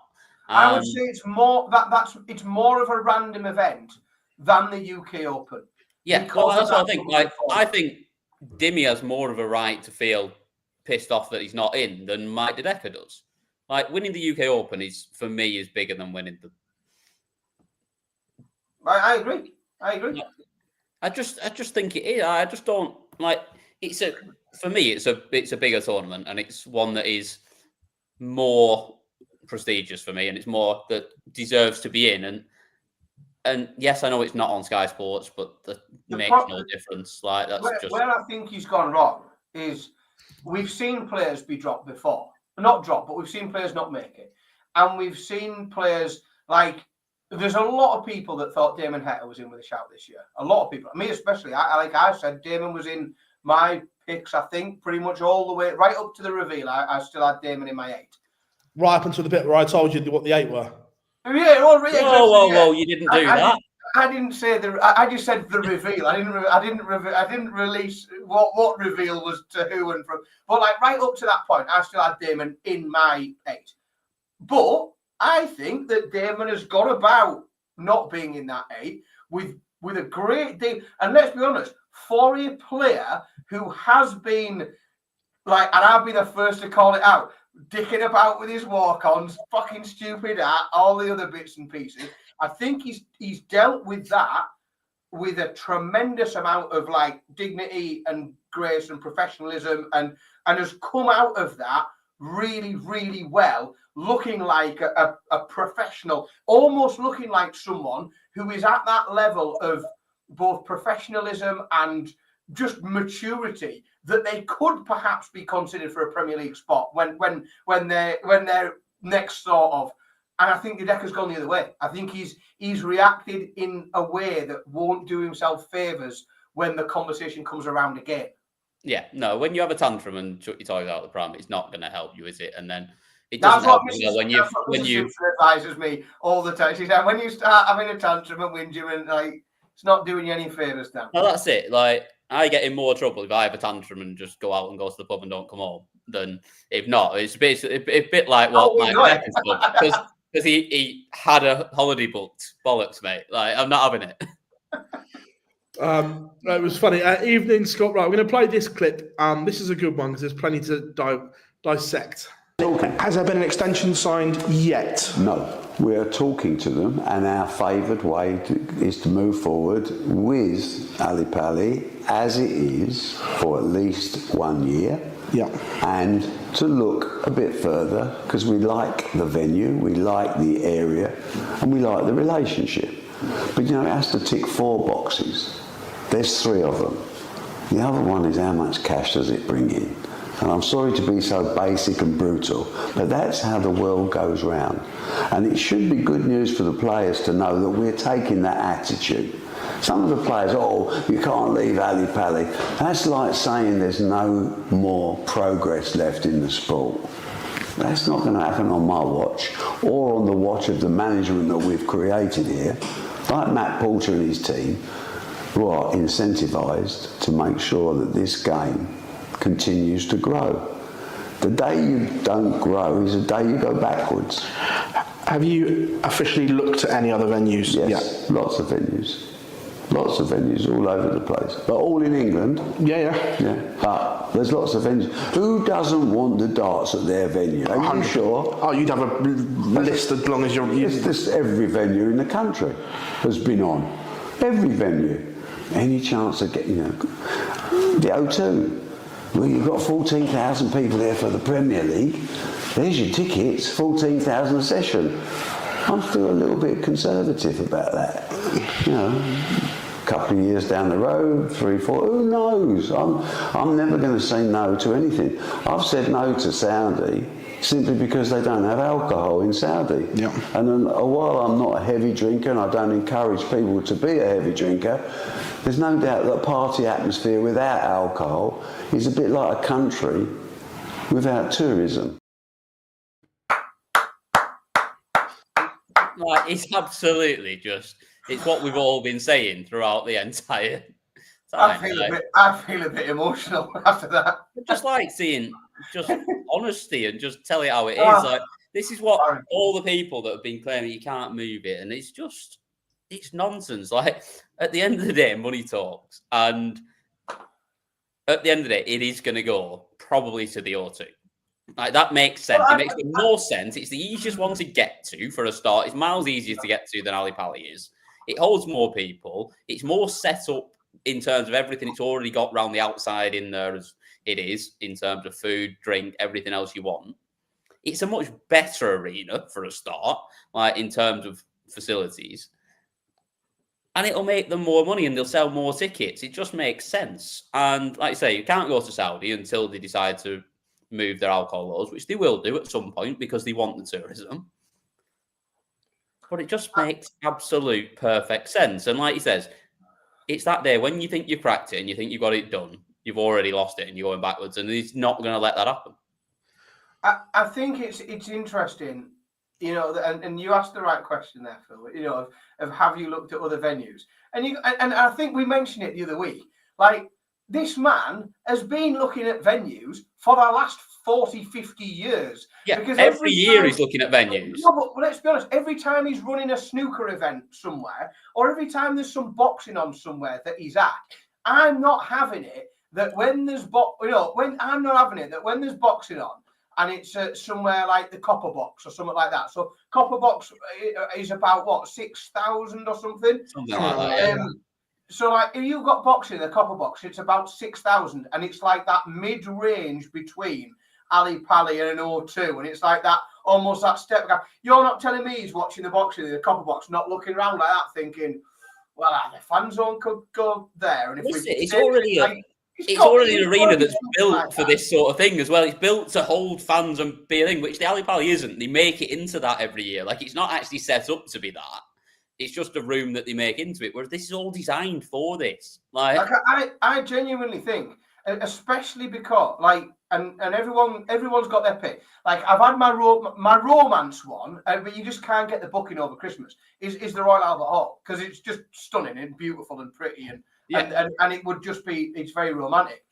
My view on, if someone said to me, what is the logical thing to do, like, make it make sense. I cannot see a scenario, because I think that jump to the O2, 14,000, like, you're not going to sell every session out. It's going to be half full. You're going to have to come up with a really clever plan of staging not just your arena and changing it and re-rigging things as the tournament goes on. Because you'll have to sell smaller ticket numbers early on, but then you have to work out how you get an atmosphere and how you shoot it, where your camera angles are, etc. I genuinely think the answer is the Copper Box, simply because they built it for the Olympics. It was brand new build, wasn't it? Which means the infrastructure in terms of access, where it is in Queen Elizabeth Park, is like better than anything. Like, the access is absolutely perfect. 6,000, I think, is like a perfect. So I think it's like 6,000 for basketball. So I brought it up there. 6,000 for basketball. 7,500 for a concert, 6,000 for basketball, because of how you've got to set it up. Which so means you're probably somewhere in the middle there. You probably get about 6.5 to 7 in there. But if you could set that up, with 5, even, for example, I think that would give you loads of room to maneuver for everything that you would want in the arena. And but in terms of, like, access and public transport and everything else, I think you'll go some way to find a better suggestion, I think, than the Copper Box. It was also interesting. There was a couple, obviously, it's the best part of an hour interview, so we couldn't obviously get it all, but there was a couple of other lines in there. One was obviously on Saudi. I won't take a big site fee off Saudi to go there, which was interesting. And the other one, I know Rob says just use the Great Hall at Ali Pali. He speaks about that. There are places in the Ali Pali that aren't fit for purpose, and I think part of the Great Hall might be that as well. Yeah. It's so much. There's so much mechanics to. It's not just finding a route, a rectangle where you can sit people with an hockey. There's so much mechanics that goes into the fan zone and the VIP area and the players area, and then you need the production area, and you need commentary, and you need this, and you need that, and you need to be so close to where you can get power, because there's massive power generation that's needed. You can't just, if you look at what the PDC looks like on TV, you can't just plug that in with, like, an extension lead and 3-pin plugs and things. So you need all of that. You need Wi-Fi. You need all sorts of other things. It's not just about finding a big rectangle. No, exactly. It sounds like the building's not fit for purpose in places as well, and the actual building needs some work by the sounds of it as well. If they need a consultant, I'm happy for them. They can drop me a message. I'm a dab hand at that sort of thing. Never off the clock, are you? Not if there's a shilling to be earned, mate. A little pound note about. But yeah, it was interesting just listening to Barry talk and the passion. That there's going to be plenty of clips going out over the next week, but it's interesting that there is no deal in place yet. Look, I appreciate they can be sorted out and turned around quite quickly. But it was very interesting that he just mentioned 1 year as well. Correct. The first year of going to 128 will stay there because we know the layout and everything like that. I also think he's a very, very clever man. And there's no, like, let's be honest, there's probably a reason why he was happy to say out loud that a deal's not in place yet. Maybe he wants people to be, people that have got my phone number, that have got a venue, get in touch. He's a clever bloke, isn't he? Well, it worked with the Sky deal. Also worth pointing out that when he wants to have that conversation, he comes to Online Darts, doesn't he? That's where he comes. Yeah. He knows. Barry knows the score, doesn't he? He's not silly. But I tell you what, it was great going up to Maskell's, obviously PDC and Matchroom HQ and whatever, and Baz's office is incredible and so on. But look, he's 76, but he's still, the way he speaks about it and stuff like that. And look, obviously another part of the interview is there is going to be announcements on prize money rises for this coming season as well, which is good. And he speaks about the sustainability and making sure people can earn money, and these changes will do that and so on. So, and look, obviously the Sky deal plays a part in that as well. And look, obviously you look at what he's done. One of, if not the best sports promoter the UK scene. You look what he's done to sports that he's been involved in. Yeah, you look at it. He's just proven track record. Whether it's darts, whether it's boxing, whether it's snooker, like he's done it all, and he knows what he's doing. And it's great to see the passion and like how much he still cares about it. Like even at 76, you can tell he's nowhere near done yet, and he's still got things that he wants to do with it before he hands it over completely to anyone else. And again, it makes me laugh. Anyone that thinks, oh yeah, Barry retired my ass. Yeah, exactly. Yeah. There are genuinely very few people in sport globally that have achieved what he have, and where they have, like where you've got people who have made, not so much made that money, but become as if you like familiar with the wider role, where they become famous people through it, if you like. They've generally done it through being promoters of like one particular sport, So you've got your Don Kings, your Dana White, and Vince McMahon. And they're all promoters. They all sell tickets for people to come and see something and sell a TV product. But they've all sort of stuck with their sport and done that. He's managed to replicate it across a number of different sports in a number of different marketplaces. And, for a bloke who's probably older than a lot of other people trying to do it, the way he manages to diversify and grow and develop and stay with the times is very impressive. Yeah, and Shout is right there that there's a part in there towards the end where he's very much targeting North America as well for the end of 25 and 26. And wow. But listening to him speak, I'm not sure they're just World Series events. I might be misreading the room, and people that have listened to the interview in its entirety, let me know what you think as well. But I think we could see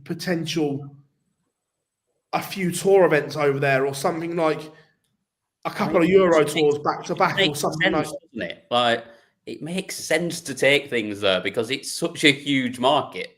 Like, obviously, you couldn't call it a Euro tour event, you could, but it would be stretching it to have the. But do you know what I mean? Like, they go back-to-back weekends one in Chicago, one in Boston. Yeah. Or something like that. Honestly, if you take away, let's take away, because let's say that's a different conversation. Someone figures the logistics out of it. So take away that they grumble about the cost of a flight. You tell me anyone that's holding a tour card that doesn't want to go there, experience it, have a play, play in that environment, because of course they do. You say to anyone, you want to go and play this sport, you want to go and play it in a couple of interesting cities in America. Of course I do. Yeah. Everyone's going to get up for that. Everyone's going to be excited about it. Yes, take away a conversation about the logistics of how we get everybody there, because you could argue that some of these lads have earned about 700 quid in the last year, and a flight to America might be a stretch. But if you can figure that out, they're not going to take a pro tour there, are they? Like, they're going to take some event of some sort of stature. It's not going to be people that can't afford to go and play in it. Just book a plane, don't you? Look, imagine that, Bob. Just by the way, imagine the potential carnage on that flight. If you're stuck 128 tour card holders on a flight, imagine being a poor sod pushing the trolley up and down that one. You'd need more than one trolley, I'll tell you that. John, I disagree with this, mate. I look at the growth in North America, and I think it is taking off. I genuinely do. The Saturday night last year in Madison Square Garden was incredible. I was sending you boys videos one night back. It's gone on to my bucket list, and it takes a lot. It was incredible that sellout in the theatre at MSG, and I look at what the CDC are doing. Their events are getting bigger. Their averages are getting better. Look, will it rival NBA and NFL? No. But if we can take 1% of the basketball audience, 1% of the American football audience, and 1% of the hockey audience, huge amount of people. That's what people don't realise. It's not trying to rival those massive American sports. It's trying to take a little bit of their audience. And if you can take 1% of all of them, you're talking about a ridiculous amount of people. Well, that's it. It's like you look at us and like when it's like some of us like American sports. Like I'm a massive American football fan. Dan doesn't really like it, but if you're a sports fan, generally, at least a quarter of you or a third of you have a bit of an interest in other sports, and you only have to go once and you're hooked, aren't you? That's how we all got into it in the first place. That first time you go, it's just something magical it hooks you. And if you're a sports fan, that atmosphere and everything that goes with it. I was late to meet someone for dinner this week because the indoor bowls. You can just call her Anna. No, it wasn't Anna. It was someone else. Well, I mean, not in that way, but it wasn't. I've been working away. You got down a massive hole here. Quick, stop digging. Go back to my red hat. Like, that's safer. But I was getting less trouble for that, I think. So I was late meeting someone for dinner because I'd got a shower. I was getting ready in this hotel, getting ready to go down something to eat.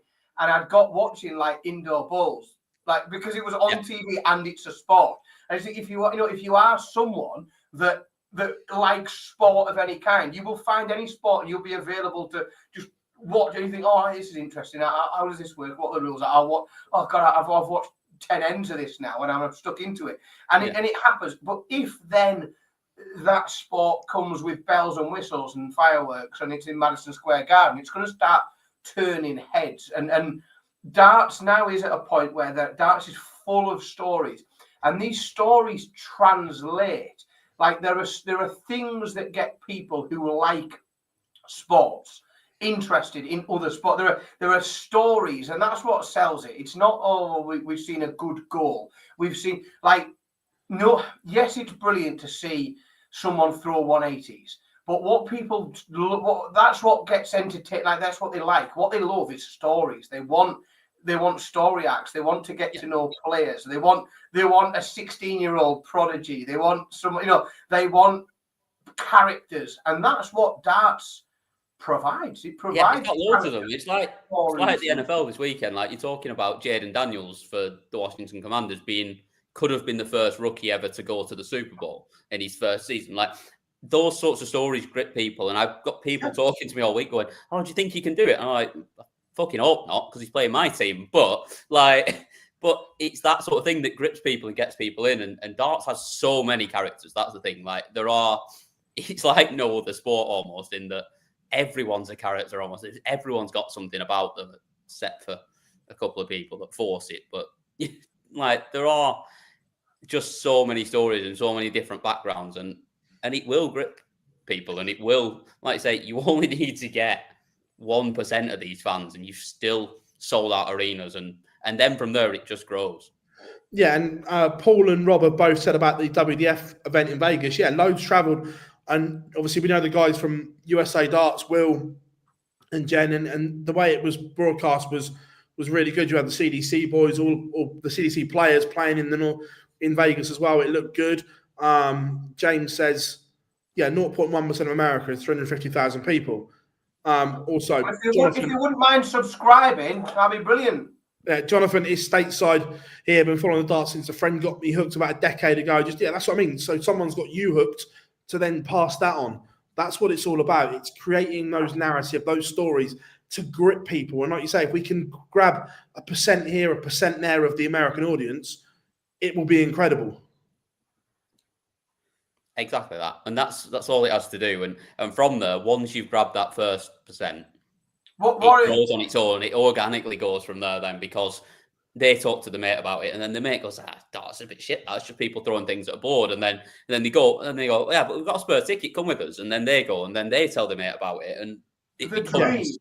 And it was the only thing that what I did think when we talked about and I know we still haven't got an official announcement yet about the TV deal. But it was out in the press, and therefore, we picked it up from what was said in the UK press. The only thing that there was a bit of me, and I've been very strong on, I don't want it on a fucking app. I do not want an app. I don't want DAZN. I just want it on a TV channel.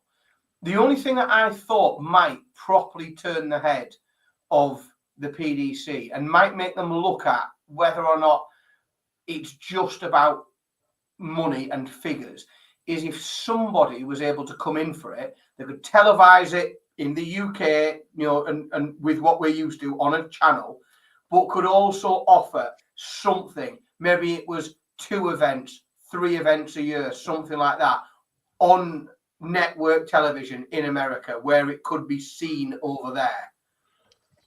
That's where I thought, Sky might be under threat here, because if someone can come and that's your DAZN probably, isn't it? Like, you look at it, or like someone along those sort of lines where they have got those connections and they'll do it. But like I say, you've got to get it on a network in America. Like I say, it's got to be on Fox, or it's got to be on CBS. It's got to be on something. It's got to be somewhere. Yeah, don't download a special app and do a 14-day trial and it's the whole thing with Live Golf. Like, they've now got that sorted. Like, they were on some shit channel that nobody watched until this year, and they've just signed a massive deal with Fox. That's just going to go through the roof now. Like, its viewership in America is going to go massive. Yeah, no, 100%. Right, let's open up question time. Let's have a good 10-minute question time. We haven't done one of those for a while. Also, 100% Stuart, I'm with you on that. Yeah. Too much fist pumping and being nice. Oh, needle all the way, please. Any chance of the Grand Prix returning to No. Please, God, like I've said, I'm not going again until it goes back, but it's not. It'd be great, but it ain't happening. Yeah, look, unless the City West becomes available again, I don't see it happening. Not at least for a couple of years. Like, I genuinely think it's close to being able to sell out the 3, but it's not during the week. No, that's the thing. The semi-finals and finals could, but that at the weekend it sells out the 3, but it's not going to do it all week. And I don't think it's far away from doing. I genuinely think that it's probably only a couple of years off doing the way that it's going. But they're not going to move it back there, like I say, unless the City West. The other issue is the cost of the 3 arena is astronomical. Yeah, this is the problem. Is some arenas do it. We've talked loads about arenas. Sometimes people point at venues and they go, "Oh yeah, that would be amazing." Some of them just price themselves out the conversation. Whilst they, some of them would love to have it, but sometimes you think, oh, "Man, Howie, we do it. We can do it elsewhere. It's miles better, miles cheaper." I might be wrong with this, but I'm sure Matt said in one of the interviews going back some that to hire the 3 arena for a night is the best part of 250,000 quid. Yeah. And you've got to sell a lot when you're hiring that for 7 days and whatever. That's and then people will come at you for ticket prices when you take the piss, because you have to take the piss because you've got to balance the books, haven't you? Like it's not it's a commercial entity, and if it don't make sense, it doesn't make sense. As romantic and fun as it is for everyone. Yeah, look, I'm not a fan of Leicester but I don't see where else it goes at the moment. No, that's the problem, isn't it? Like, there is no other sort of viable place to put it right now. Rent an arena, that's where I'd put it. Is it time for the Players' Championships to be based on a 12-month order of merit? It is the Pro Tour order of merit is 12 months, the Players' Championship one, mate.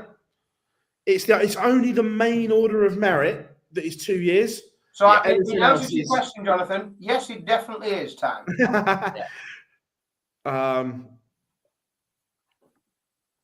How many of the top 16 do you think will fail to qualify for the European Championships? That's a loaded question, isn't it? Looking at it right now, they've been extended every protection. Yeah, I'm very close to saying none. Yeah, that's my thought. Looking at it right now, although technically, right now we've currently got 17 players in the top 16. So, well, 16th spot is held jointly by Josh Rock and Michael Smith at the moment. Utter woke nonsense. Yeah, I think they all make it at the moment. Yeah, well, and this is the problem, is because the structure of the qualification for those events and the way that they're going to be ran means it's going to be very difficult and you are looking for someone, God, it was behind there who's going to have to consistently come through their first round game or qualify relentlessly. I think it's a bit of a closed shop at that in that top 16. Yeah. Yeah. Do you guys know anyone in Ireland? I know a few people that live in Ireland. We've got some friends of the show in Ireland. Yeah. We've got some regular. I would hazard a guess that there are some folk in the chat room from Ireland. We've got Liam, who's part of the OD team. I was going to say, we've even got some of the team that are over there as well. I thought you were going to mention another member of the team there. I was going to see some fucking Birmingham pipe down. Yeah, no, he's not. He's not from Ireland. We're not having that. Let's not colluding the illusion that he's Irish. Jesus. God, how long do we reckon here? I reckon 30 seconds until he pops up in the chat. That's how it says. I'm throwing that out until he goes. Yeah. World Seniors, yeah, but on the iPlayer as well as TNT, very, very good for the seniors, starting in a couple of weeks. Yeah. Very exciting. And it looks like a naughty draw as well. I know it's a proper naughty draw. I don't know which idiots could have pulled that together, but to be fair though, I will give you credit, as I was sat there in the back putting the graphic together as you were doing it. There weren't really any ties that you could pull out that weren't horror draws.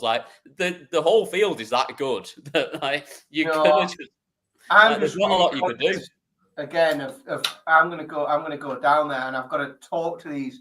I'm gonna literally see them walking through the door, knowing that they hold me responsible for the cards that they've been. I'm gonna walk into the tavern with a wig and a baseball cap on. Honestly, so Cam sent one of the funniest messages I've ever seen in my life of me photoshopped into disguise, which could be very accurate when I go into the tavern in a few weeks' time. Yeah, I think I did try to put it in the back end, but I don't think it uploaded, so I haven't even got it that I can throw it on. Good question. Will Gary play in more than 2 Euro Tours this year? I think he will. Yeah, I think he will. Also, Steve, another friend of the show, saying, I played in NYC last week, walked into fans and couldn't move for dart players. It was like, I'm a big fan of that. Excellent. Yeah. That's what we want to see. Obviously, when we did the live show from New York at McHale's, again, another incredible bar in New York, dartboards and that were there. It's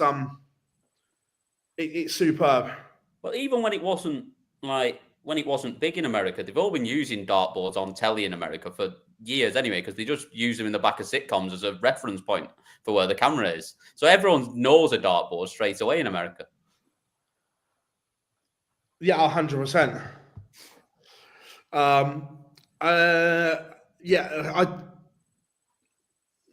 We'll find out tomorrow.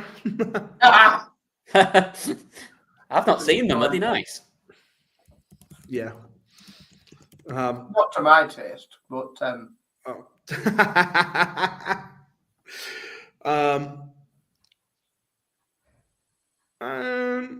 how long do you think Michael Smith stays? Michael Smith has signed as long as his deal is. long deal. Depends how long his contract is. Anytime soon. Look, do I think he needs to change his equipment? Yes, but that doesn't mean changing the manufacturer.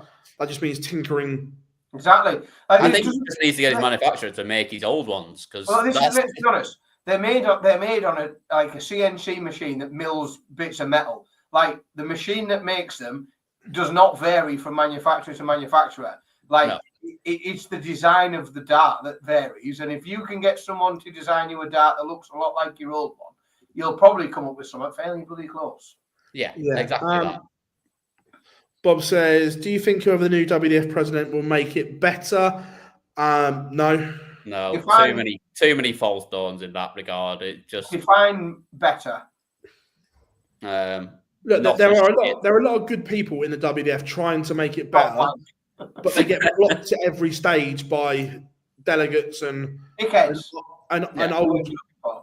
older people that don't want to embrace change. No, and this is I mean, I've been very vocal, and I always am. But it's genuinely from a point like somebody really high, like very high profile, like a very famous person sent me a message during a stream quite recently about something I'd said. And I literally replied and said, like, it's only because I genuinely care. Like, I want it to be that it's the reason I get so at it is because I want it to be good.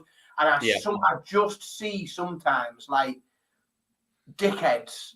I haven't got a better dickheads who are like the enemy of progress. Like they are holding back what the WDF could be. They are not allowing people who could really make an impact and a difference into the positions from which they could make that organization better and improve it.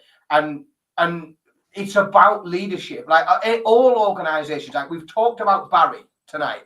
Like I could bore you all with like corporate speak, but like there is so much of the way an organization, especially if you're an organization that wants to do some form of change implementation and transform things and get better, there it's all about leadership. It's about like having a leader with a vision who can then articulate the vision to other people, and then like some sort of structure in which they have to apply that then gets, and it's fairly like basic, but natural leaders and people like Barry, they don't need to go and do like an MBA and they don't need to study the theory.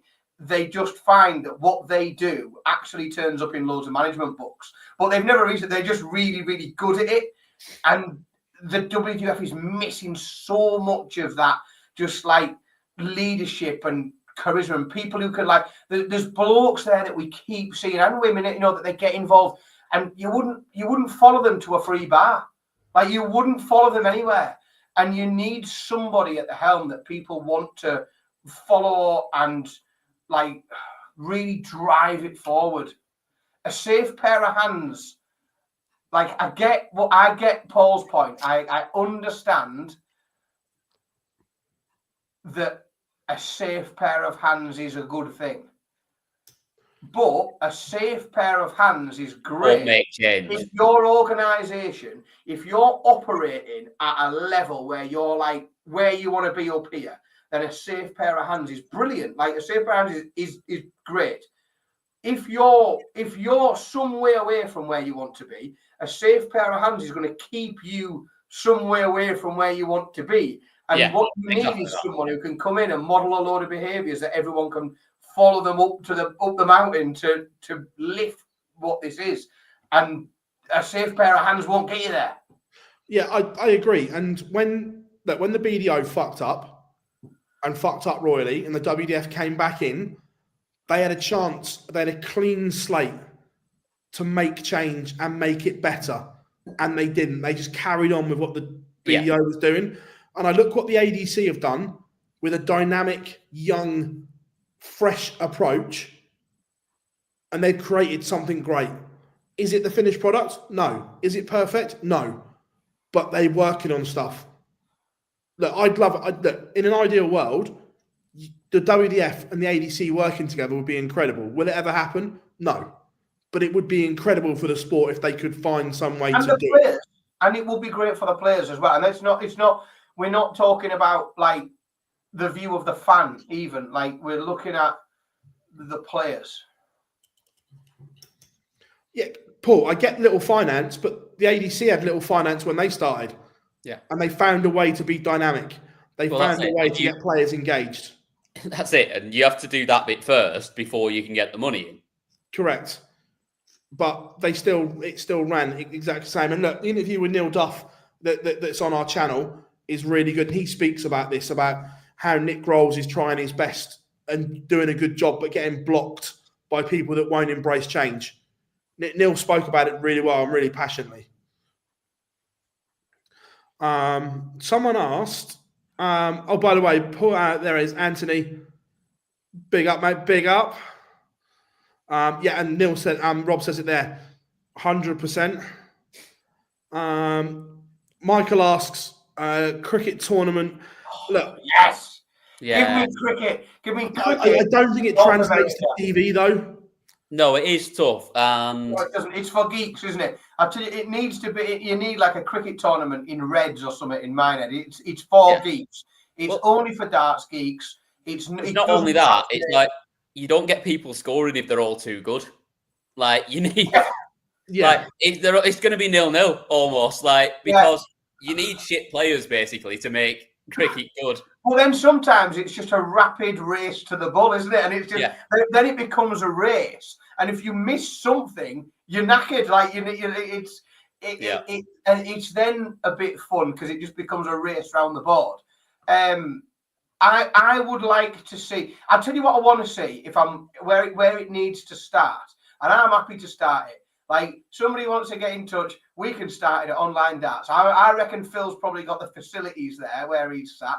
But you know how we've seen recently a little bit of resurgence with the Quadro board, and we've seen people, and we haven't seen a tournament on the telly, but we've seen people having a bit of a dick around with it, and we've seen a bit of content created. I wonder if we could get a bit of cricket content created.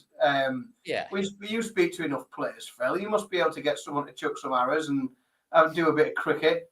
We'll have a look. Also, the Online Darts Cricket Invitational. Well, Marcus, to be fair, we said that. We said on about having a tournament between us all. Why don't we make it cricket rather than 5 or 1? Marcus, part of you is that statement is right. The Royal Rumble is perfect, but we could do it over here. Yes. Honestly, we could smash it.